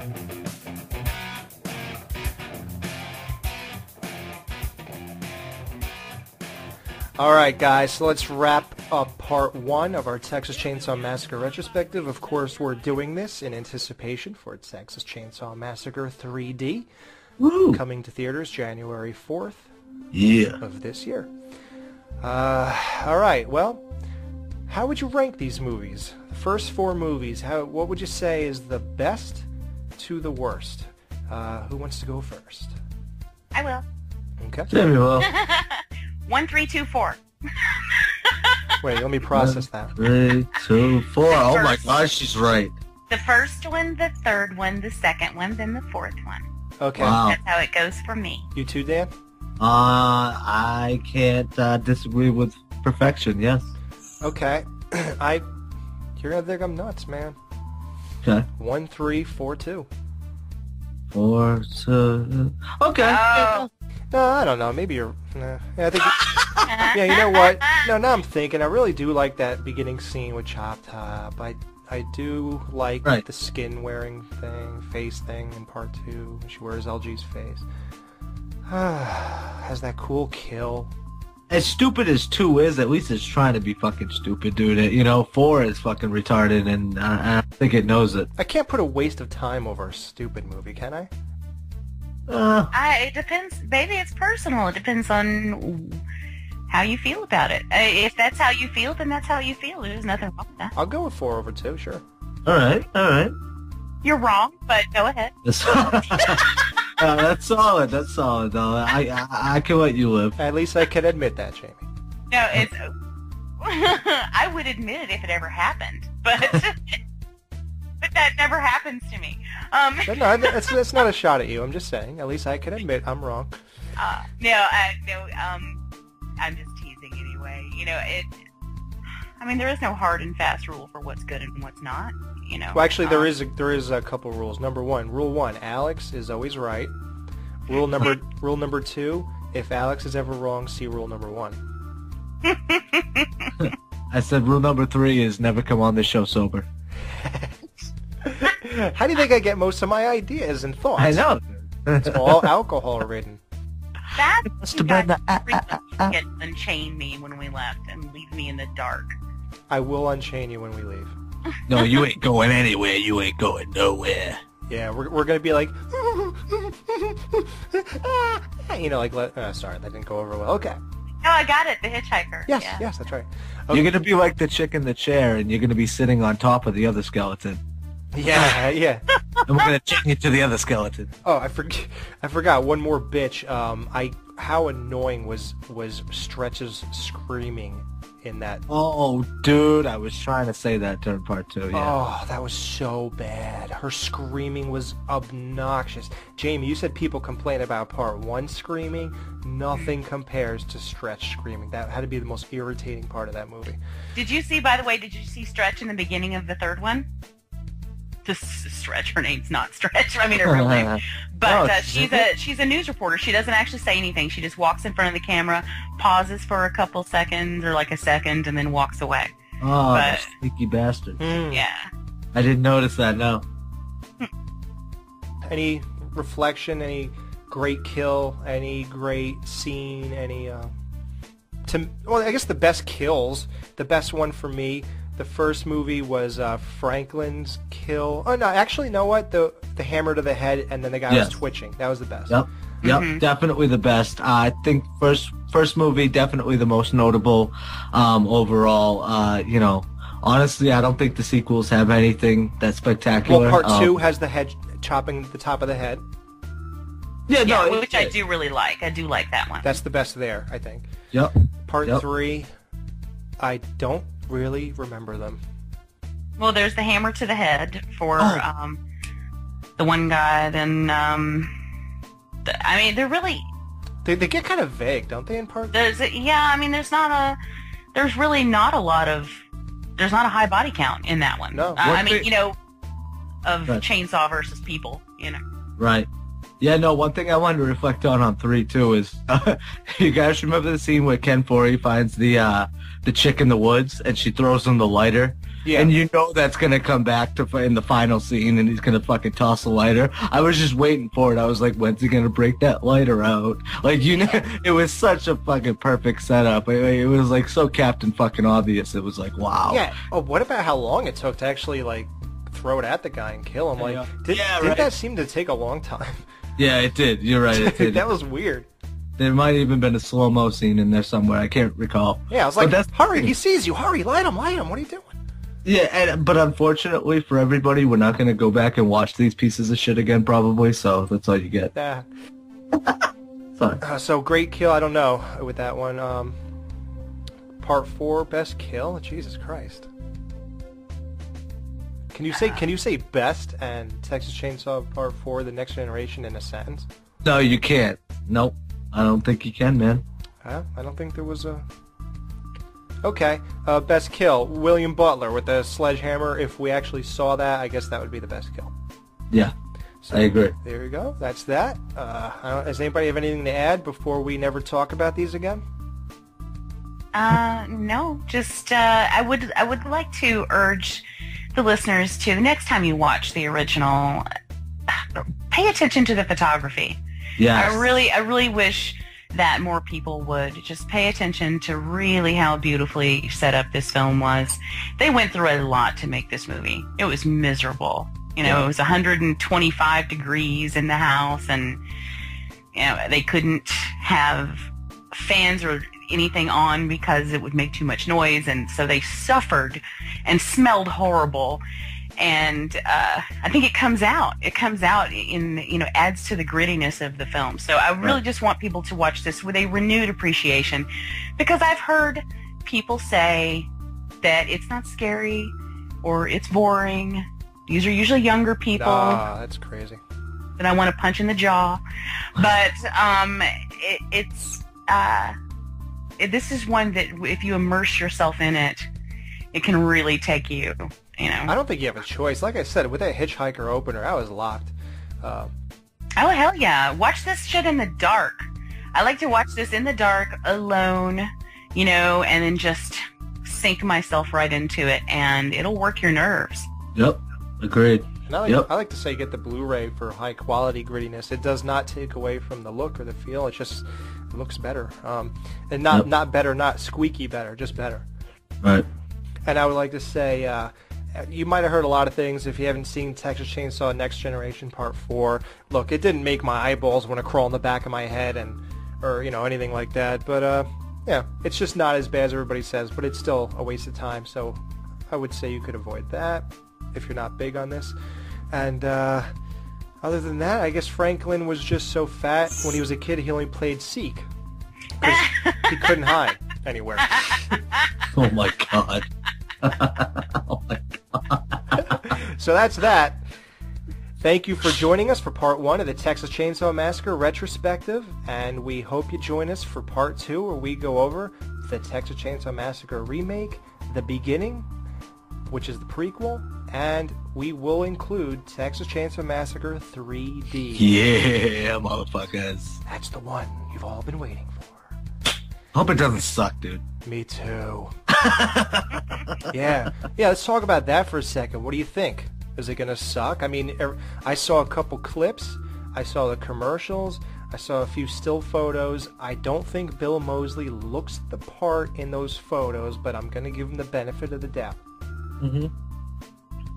I can't I cannot honestly say. I have no idea. I've learned over the years too. Dark Knight Rises, for instance, Alex. You can't tell by the trailers. They don't tell you if it's a good movie or not. So we'll see. Yep, Jamie, you think it's gonna be good?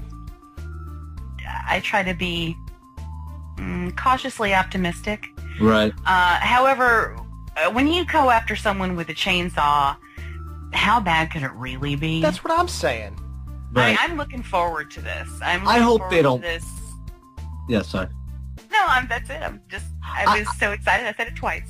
I really hope that they don't fuck it up with the 3D. I really hope they don't go for any corny shots because that's a big aspect to it too, man. I recently saw The Hobbit and I went straight to the fucking 2D. I can't deal with 3D. I saw Final Destination 5 in 3D. I thought it was okay. It was kind of cool, but 3D in general just makes me fucking dizzy. So I don't think it applies to a movie like this. Honestly, I don't know. Hopefully it's really good, but I have a feeling that it's going to be, just maybe a little above par or below par. I agree with that. Yeah. So we'll see. And I can't wait to fucking get into these next movies too, including the new one. But yeah, next one's going to be fun. Yep, and we hope you had a good time with this one. And Happy New Year, motherfuckers. Yeah, Happy New Year, everyone. And please try not to throw too many Rotten Tomatoes. All right, guys. So this is Alex. Dan.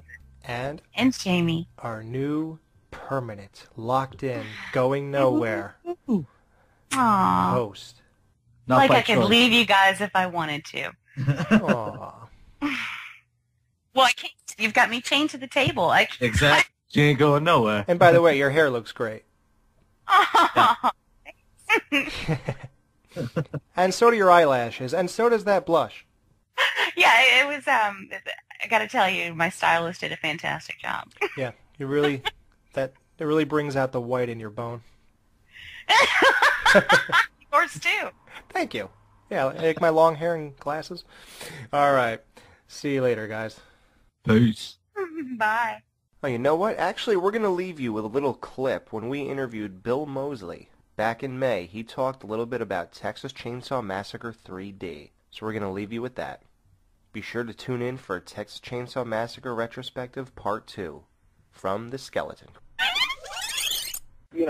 When they were casting for Texas Chainsaw Massacre 3D, which is Lionsgate film, and according to the producer Carl Mazzacone, it's now set to come out, I think it's Jan 4, 2013.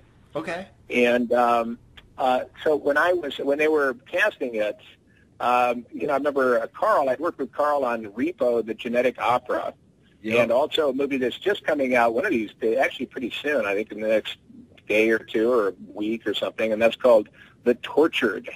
And Carl also produced that. And so when he called me and said he wanted me to be in his Texas Chainsaw 3D, I was very excited about it, and I figured, thank God, finally Chop Top rides again. And then he told me that they had the rights to the original Chainsaw, but not the second 2. One. Yeah. Oh, okay. The second so one no Chop Top. The second one ended up, bouncing around from, it was at Canon Films, and then it got bought up by Pathé, and they got bought up by MGM, and then they got bought out by Sony. So that's where Chainsaw 2 is currently the property of Sony Studios. So they didn't have the rights to Chop Top because he wasn't in the original. So Carl Mazzacone asked if I wanted to play Drayton. And I said, absolutely. I mean, it's a total shift. It's kind of like asking Curly to come back and play Moe in a reboot of the Three Stooges. Doesn't make any. Yeah, it seemed like a stretch and kind of weird. But what I was happy to do was to I was a great friend of Jim Sedow, who passed away maybe 6 or 7 years ago. And we were Christmas card buddies. I loved his wife Ruth, and we were always pals, and enjoyed each other's company. So, for me, I was very happy to get the job because I felt part of it was about just making sure that I protected his legacy. And just in the sense of I would rather and I may, I may have screwed it up, who knows, but I would rather screw it up than somebody who, didn't really know or appreciate Jim or the legacy of the Chainsaw Massacre movies and, but somebody who actually, at least, was trying. Yeah.